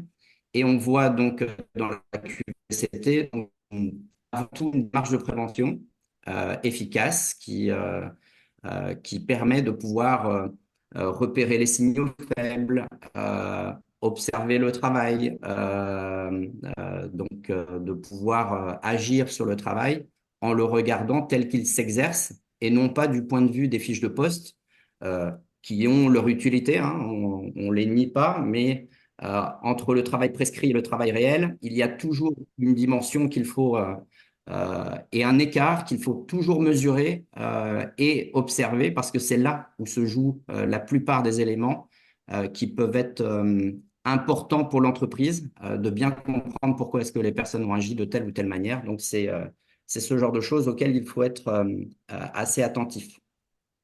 Le deuxième, c'est que le travail doit avoir du sens. Donc, tout à l'heure, il y a eu même des questions qui étaient sur la question de comment est-ce qu'on fait pour donner du sens au travail. Un travail bien fait, reconnu, utile, porteur de valeur. Donc, pour les salariés, c'est une source de fierté et d'engagement. Donc, mais par contre, à l'inverse, quand on dit tu fais ça et on ne te demande pas pourquoi est-ce que tu le fais ou on n'explique pas pourquoi est-ce qu'on doit le faire, il est plutôt source de mal-être. Donc, c'est quelque chose qu'il faut observer de manière assez neutre. C'est ce qui a aussi été dit tout à l'heure et donc de le regarder avec une grande attention. Dans les valeurs de notre organisation, il y a l'émancipation individuelle et collective dans le travail et par le travail. Et donc, c'est aussi pour nous quelque chose, un droit fondamental que chaque salarié a à comprendre le sens de son travail et à participer aux choix qui le concernent, soit de manière directe, soit de manière indirecte, par le biais de ses représentants du personnel. Mais de manière directe, c'est encore mieux parce que les personnes sont vraiment aussi expertes de leur travail et c'est quelque chose qui est important donc à développer de ce point de vue-là. Donc sur la question des personnes qui sont expertes de leur travail, c'est la question de leur participation. Puisque on considère que les personnes qui savent le mieux pourquoi est-ce qu'ils font les choses, c'est les personnes. Donc il faut effectivement questionner les travailleurs. C'est des choses qu'on a pu voir dans les groupes de travail avec les personnes qui sont volontaires pour participer. Donc, c'est aussi des choses qui sont très importantes à mettre en œuvre et à développer. Ce sont eux qui connaissent les réalités du terrain, les contraintes, les marges de manœuvre, les aléas dont parlait Monsieur Maurice dans les photos qu'il demandait donc aux collaborateurs. Les points de blocage, mais aussi les ressources et souvent les solutions. C'est eux qui les détiennent, ils ont une idée sur les questions et il faut mobiliser cette intelligence collective pour pouvoir effectivement trouver des leviers d'action sur ces éléments-là.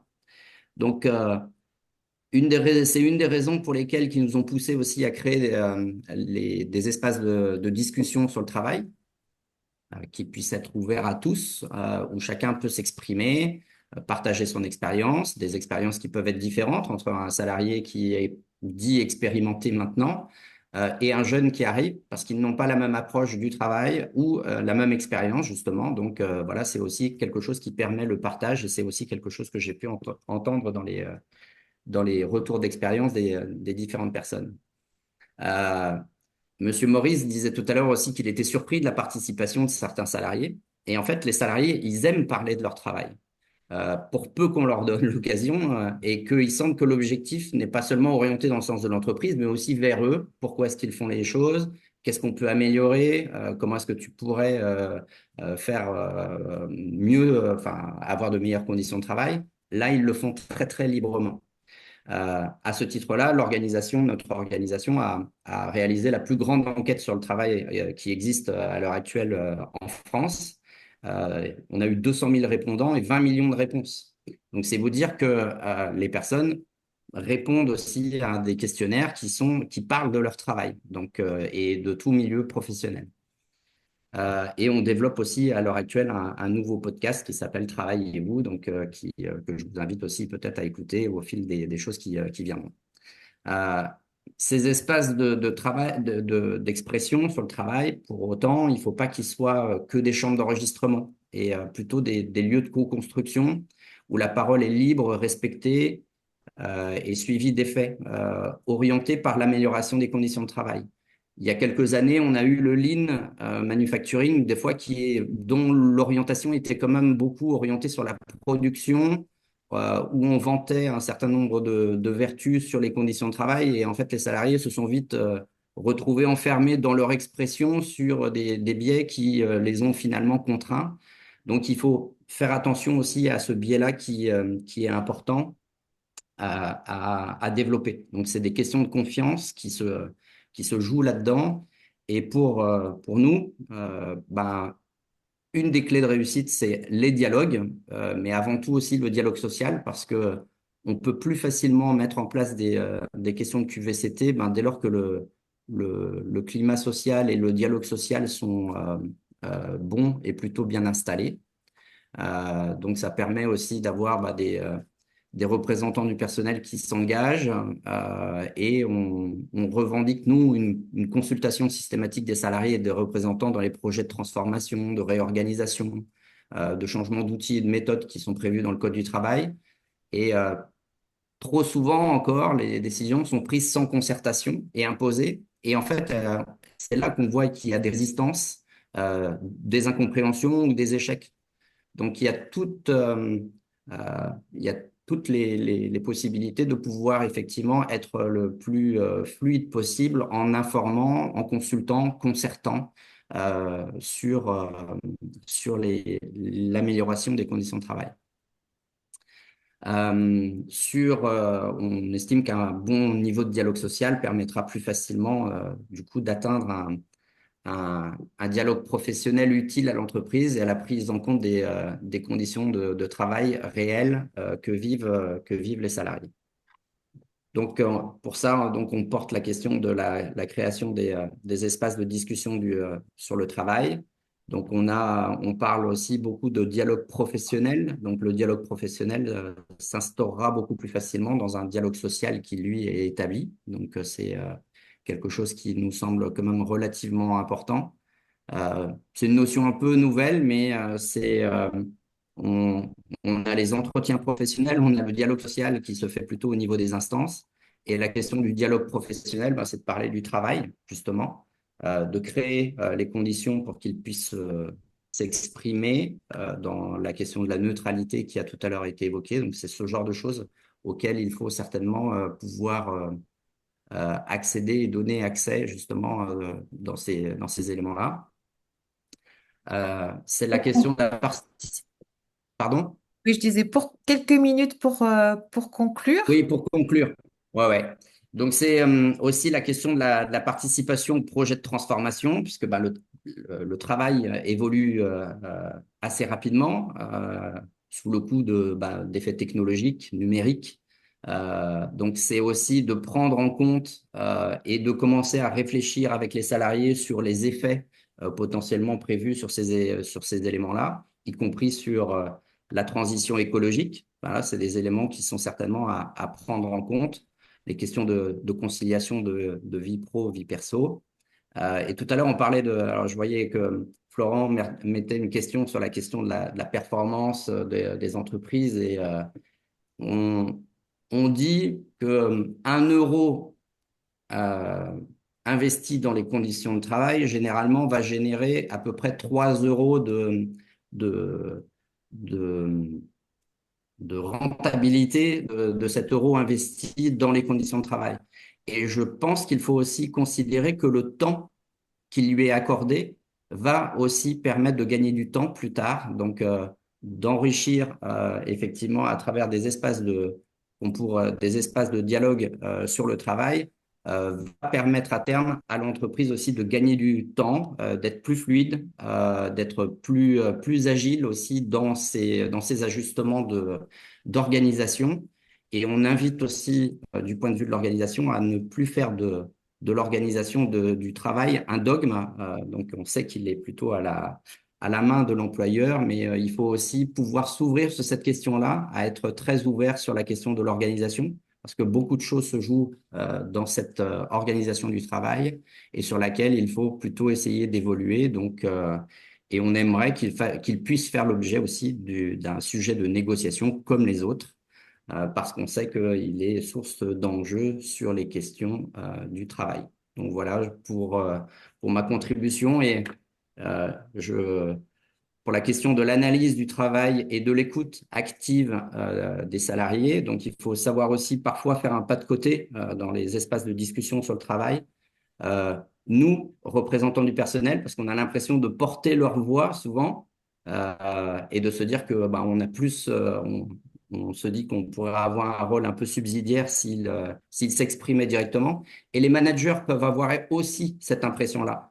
Et de notre point de vue, il faut qu'on réussisse à faire un petit pas de côté, à essayer de libérer l'expression sur le travail en mettant, nous, de notre côté, un peu les militants, représentants des salariés pour leur laisser l'expression et que les managers fassent de même pour avoir une position plus neutre Mhm. et de se mettre en écoute active sur la question du travail. Donc voilà. Merci beaucoup pour c'est pas un témoignage, mais c'est sur des actions voilà, concrètes et des engagements concrets de votre organisation, de la CFDT nationale et Bretagne. Merci. Donc ça rejoint effectivement et illustre des éléments qu'on a pu mettre en avant pour que ça fonctionne et que les entreprises puissent s'engager dans une démarche QVCT. Et maintenant, je vais laisser la parole à David Duval, que je remercie, qui nous a rejoint dans ce webinaire pour effectivement nous partager ce que fait une branche, puisque la branche de la métallurgie a négocié un, euh, un accord QVCT et je laisse la parole à David Duval, délégué régional de l'UIM Bretagne, que je remercie parce que je sais que les conditions sont pas au top. Merci en tout cas de nous rejoindre. Et donc, je vais afficher le diaporama pour que vous puissiez D'accord, nous présenter peut-être en quelques mots aussi ce que recouvre la branche tout à fait. de la métallurgie. Oui, donc bonjour à toutes et à tous. J'espère que vous m'entendez bien. Oui. Donc voilà, donc là c'est le plus important que vous me voyez, mais c'est pas ce qui est important, c'est que vous m'entendiez déjà. Juste en quelques mots, donc moi je suis directeur délégué de l'UMM Bretagne. Donc l'UMM, bah, vous connaissez, hein, et en Bretagne plus particulièrement, notre branche de la métallurgie, bah, elle rassemble un certain nombre de secteurs de secteurs stratégiques et de souveraineté, que ce soit l'aéronautique, le spatial, l'automobile, les mobilités, l'électronique, le numérique, les énergies, les équipements industriels, la mécanique, le naval, et j'en oublie encore. Ça regroupe 2200 établissements, entreprises en Bretagne, 62 000 salariés, un tiers de l'emploi industriel breton. Il y a 185 000 salariés dans l'industrie en Bretagne et c'est la première branche industrielle en Bretagne également, la branche de la métallurgie. Donc, on fédère au niveau breton les trois UMM territoriales, hein, ce qu'on appelle aussi communément les chambres syndicales territoriales de la métallurgie. Donc, les trois UMM territoriales bretonnes, 35, 56, 22 et 29. C'est auprès de ces trois entités hein, que nos entreprises de la métallurgie adhèrent et sont accompagnées. Nous couvrons ainsi 80% des effectifs de la branche hein, en termes d'adhésion. Et ce qui est très important et qu'on retrouve à peu près dans les autres territoires, Peut-être quelques mots sur les entreprises adhérentes de nos UMM. Pour l'essentiel, la très très très grande majorité, c'est des TPE-PME, en moyenne 20 à 50 salariés par entreprise, et qui ont aussi la particularité d'être répartis, ces TPE-PME, sur tout le territoire breton. Donc, on a coutume de dire que voilà, il y a une entreprise industrielle tous les 20 kilomètres en Bretagne. Ce maillage territorial, qui est aussi une de nos spécificités, dans une sphère effectivement d'intervention. On a beaucoup de TPE-PME, comme je le disais, en logique souvent aussi de sous-traitance, de tous Avec, les grands secteurs que j'ai notés. et on a Oui, avec nous Kwedik Madoré, voilà, tout à qui est fait, allé. que je salue, euh, et dont on avait, il n'y a pas très longtemps d'ailleurs, mis en avant Colline Madoré dans le cadre de notre magazine régional Fusion Magazine, qui permet justement aussi de mieux faire connaître l'ensemble de nos entreprises adhérentes de la branche auprès des institutionnels, hein, des partenaires régionaux et locaux, et puis plus globalement de notre écosystème économique. Euh, Peut-être pour revenir au sujet qui nous réunit ce matin, je vais vous dire quelques mots. Je ne rentrerai pas dans des détails très poussés, mais pour vous donner un peu le cadre général de ce qui se fait au niveau de la branche de la métallurgie. Comme vous le savez peut-être, il y a eu un travail colossal qui a été mené ces dernières années pour faire évoluer plus globalement la convention collective nationale de la métallurgie. Donc, plus qu'une seule convention collective nationale, donc depuis le 1er janvier 2024, pardon. Après ouais, 5-6 ans, je crois, de travail, on avait par le passé une foultitude de conventions collectives territoriales, et donc qui ont été donc fusionnées, et donc avec un nouvel accord qui est arrivé et mis en œuvre depuis le 1er janvier 2024. Et dans le cadre de cette nouvelle convention collective, à côté, donc on a un accord autonome qui concerne précisément les enjeux de QVCT, qui a été signé donc également en 2022 et qui a démarré sa mise en application depuis un an maintenant, hein, au 1er janvier 2024. Et je vous dirais quelques mots aussi en parallèle d'une démarche qui n'est pas une démarche paritaire pour le coup, mais qui est une démarche de l'UMM en direction de ces entreprises adhérentes pour les accompagner, plus particulièrement les TPE-PME, dans des démarches de RSE, performance industrielle, et qui est également, je pense, à raccrocher et en tout cas à voir dans le scope autour de ces enjeux. Donc, très rapidement, pour répondre à la question, hein, comment la branche s'engage finalement dans la démarche QVCT, eh bien, c'est cette nouvelle convention collective nationale que j'évoquais tout à l'heure, donc qui au travers d'un accord autonome dédié effectivement aux questions de santé, de sécurité et de QVCT, signé en 2022, et qui donc déploie des éléments autour de cette démarche QVCT, et on a fait un levier stratégique, un levier important. Parallèlement, et donc quelques mois après l'entrée en vigueur de cet accord autonome, un colloque national paritaire avait été organisé par l'UMM au niveau national avec l'ensemble des organisations. Enfin, des Ah, organisations. on a un problème de son. Non, non plus. Ça s'est éteint petit à petit. Non.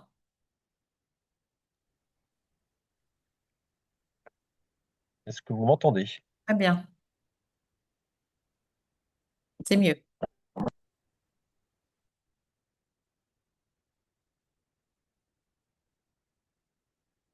C'est bon. Non.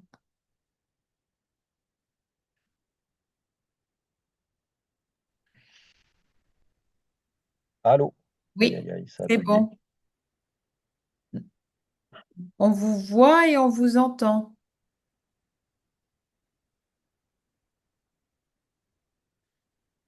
Vous m'entendez toujours pas? Si,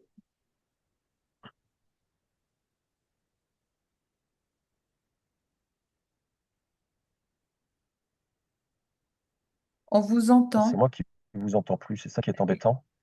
Est-ce que Continuez. si vous m'entendez, je peux continuer. Oui. Votre haut-parleur ne fonctionne pas. OK. Donc, je vais poursuivre. Si vous m'entendez, il semblerait que vous m'entendiez. Donc, voilà, je vais enlever mon casque. C'est peut-être mon casque qui a rendu l'âme.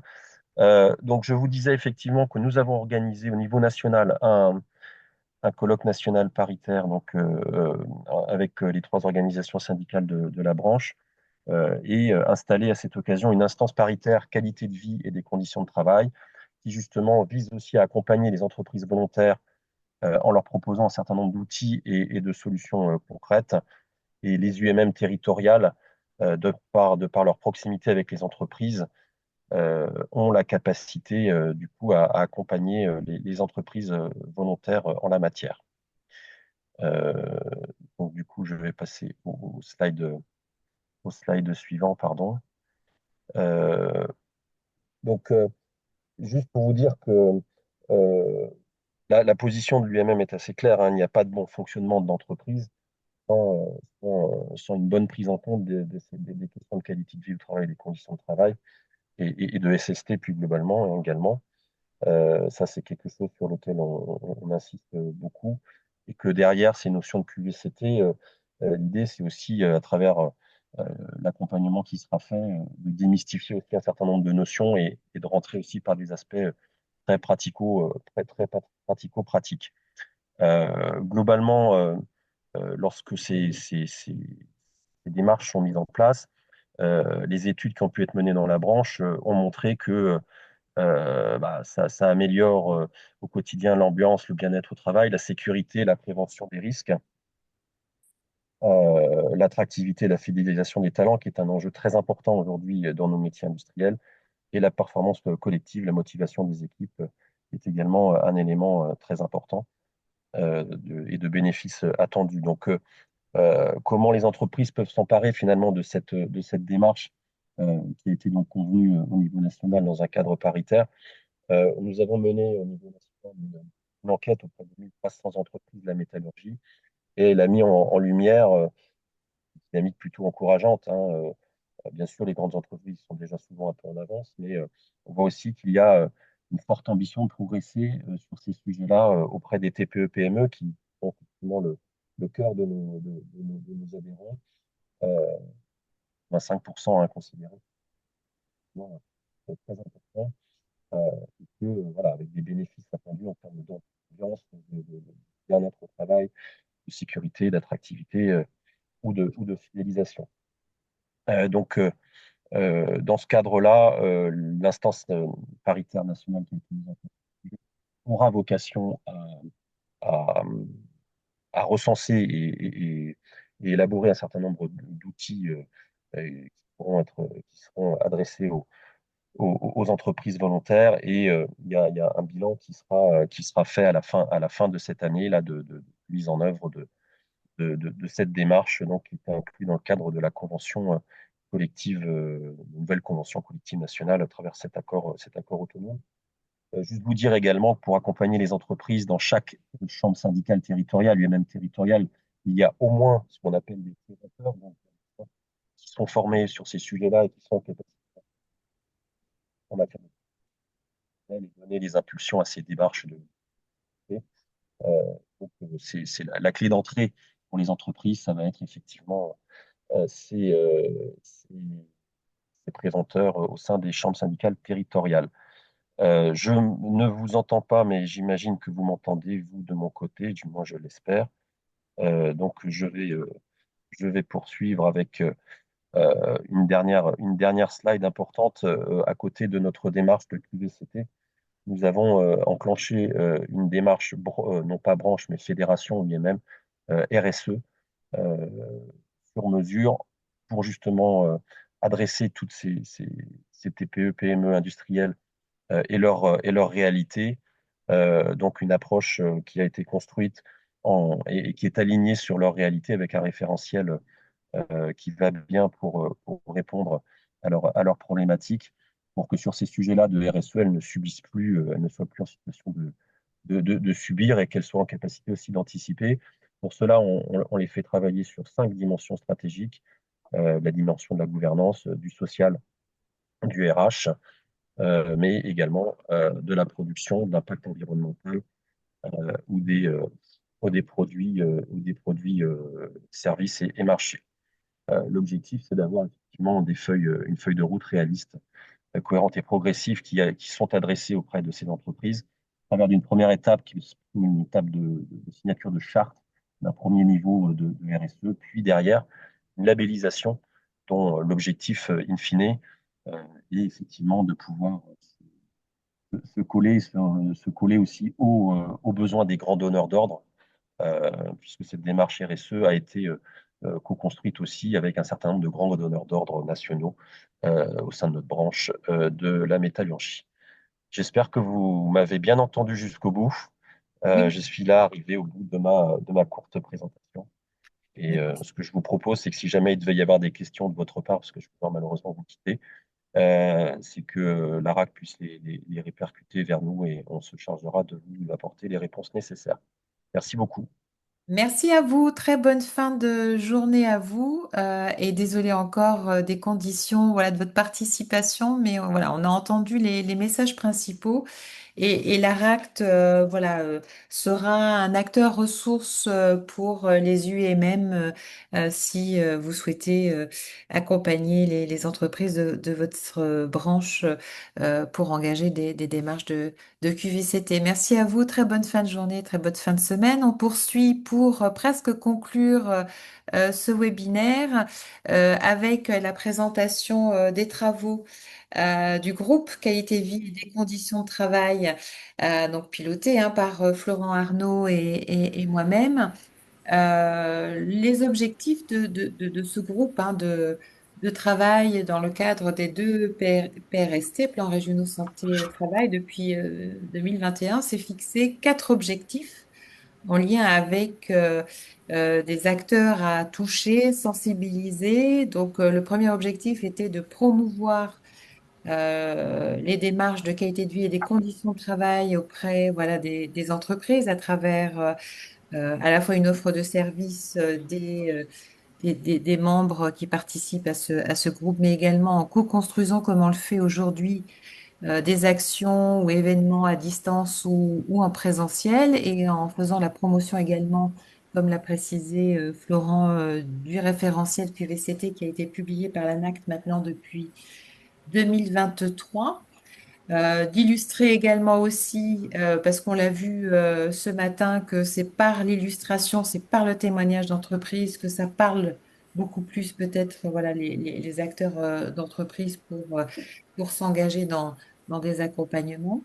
Un deuxième objectif à destination des consultants, ils sont nombreux à accompagner des entreprises dans des démarches de qualité de vie et des conditions de travail, et c'est comment assurer leur transmettre des méthodes et des outils pour pouvoir accompagner les entreprises. Et donc, c'est la RACT Bretagne qui accompagne et anime des ateliers à destination des consultants qui sont inscrits sur la plateforme Réflexe QVT, qui est une plateforme de mise en relation entre les consultants et les entreprises.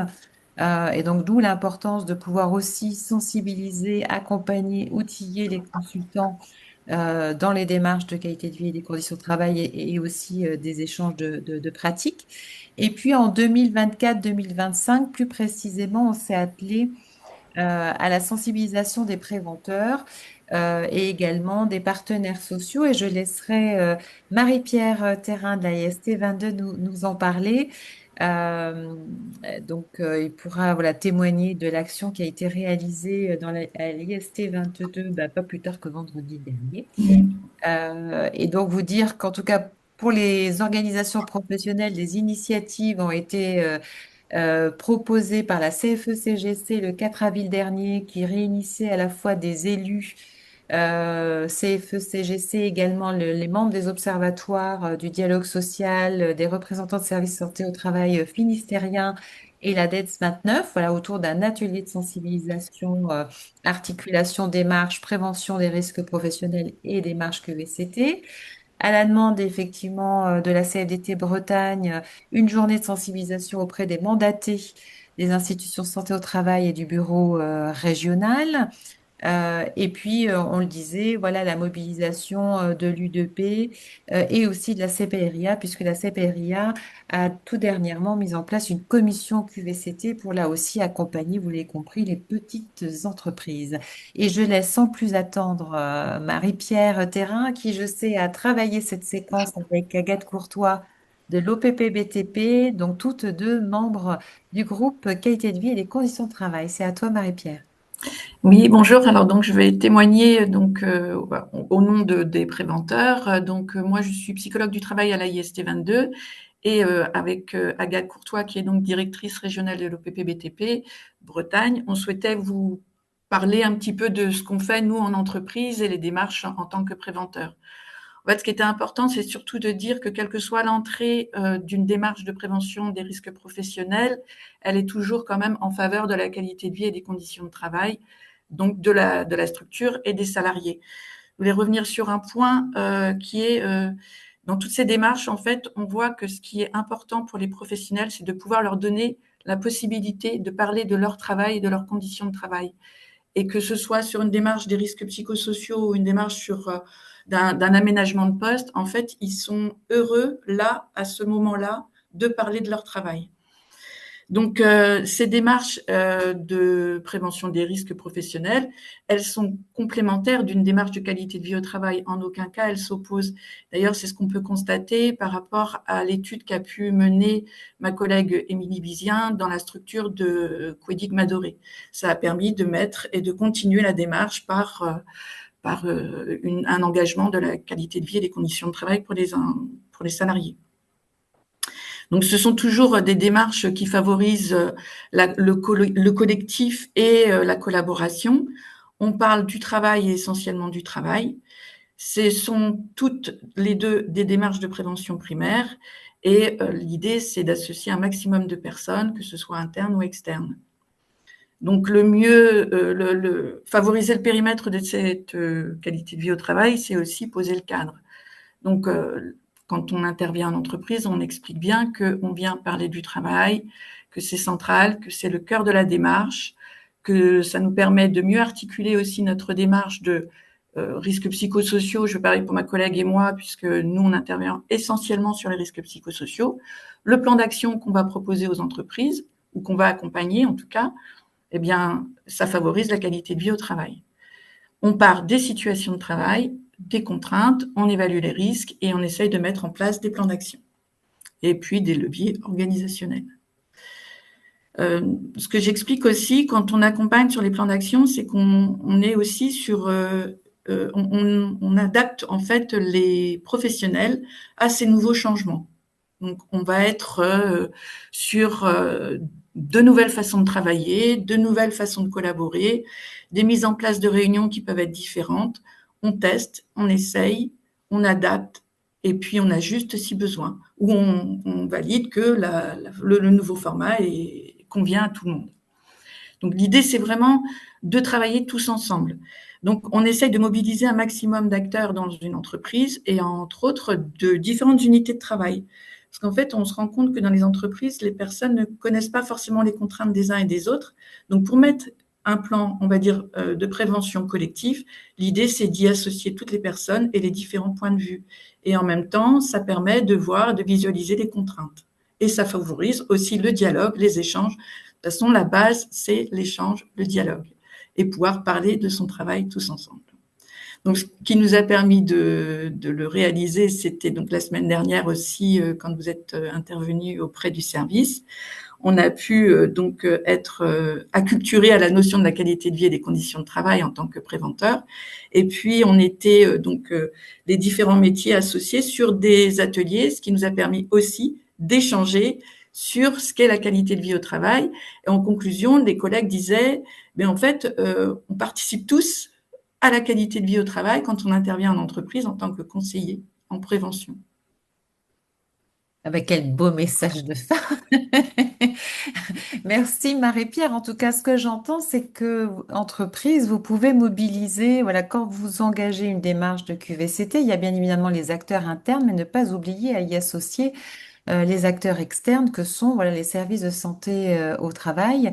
Nous, en tout cas, quand on mène des expérimentations, des accompagnements dans le cadre d'un comité de pilotage, on essaye d'intégrer un maximum de partenaires, dont les services de santé au travail, qui vont être des relais aussi pour suivre, accompagner, conseiller, orienter euh, les entreprises. Donc, ne pas hésiter à vous retourner vers votre service de santé au travail pour, à minima, voilà, l'informer et puis plus, voilà, l'intégrer dans vos projets, quels qu'ils soient finalement. C'est ce que dit Marie-Pierre, c'est que c'est la question du travail, des conditions de travail et quel que soit le projet de l'entreprise, c'est comment, à un moment donné, on questionne l'impact que tel et tel projet peut avoir sur les conditions de travail. Donc, effectivement, comme le précisait Marie-Pierre, on a engagé cette action auprès, comme vous le voyez, d'un ensemble de services de santé au travail et on va certainement poursuivre pour voir comment on peut construire peut-être une offre commune à proposer justement aux entreprises. Merci Marie-Pierre, tu voulais rajouter?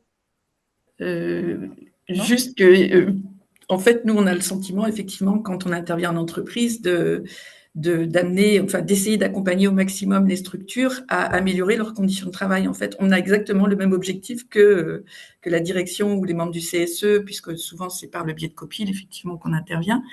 En tout cas, avec ma collègue sur la démarche des risques psychosociaux, et que l'idée, oui, c'est d'améliorer les conditions de travail et de favoriser la qualité de vie au travail.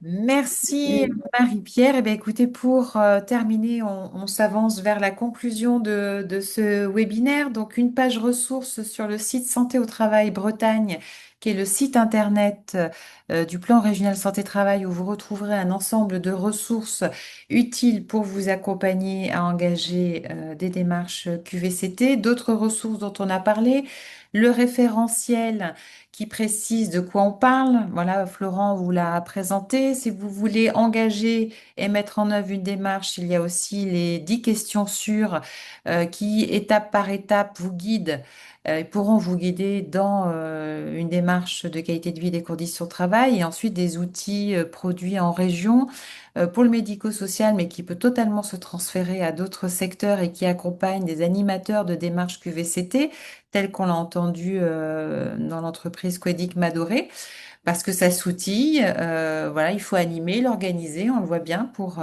que ça se fasse au mieux et dans de bonnes conditions. Et puis voilà, un guide aussi qui témoigne, effectivement, c'est ce qu'on dit depuis le début, que ce n'est pas réservé qu'aux grandes entreprises. Des outils qui peuvent aussi vous faciliter une entrée en la matière avec une approche ludopédagogique sur un certain nombre de sujets. Et je vais vous proposer maintenant, pour conclure, un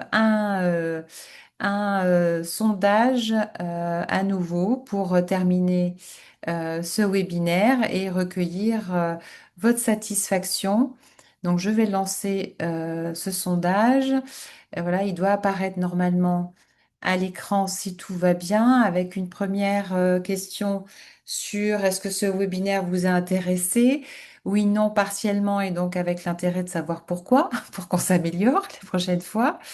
Est-ce que ce webinaire vous a donné envie de travailler sur ce sujet ou d'engager une démarche?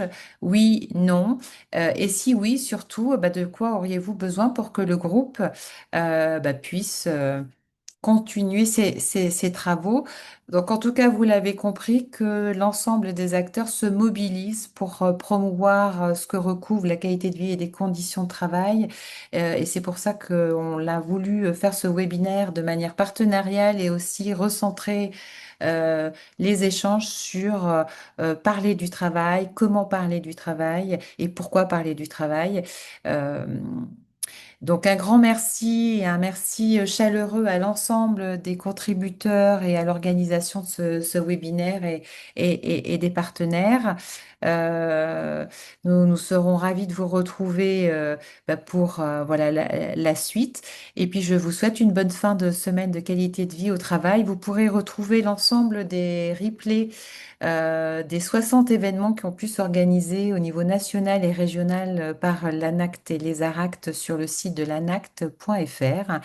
Et vous pourrez aussi revoir ce webinaire sur le site de Santé au travail en Bretagne. Merci à vous, très belle fin de journée et au plaisir de vous revoir dans d'autres occasions.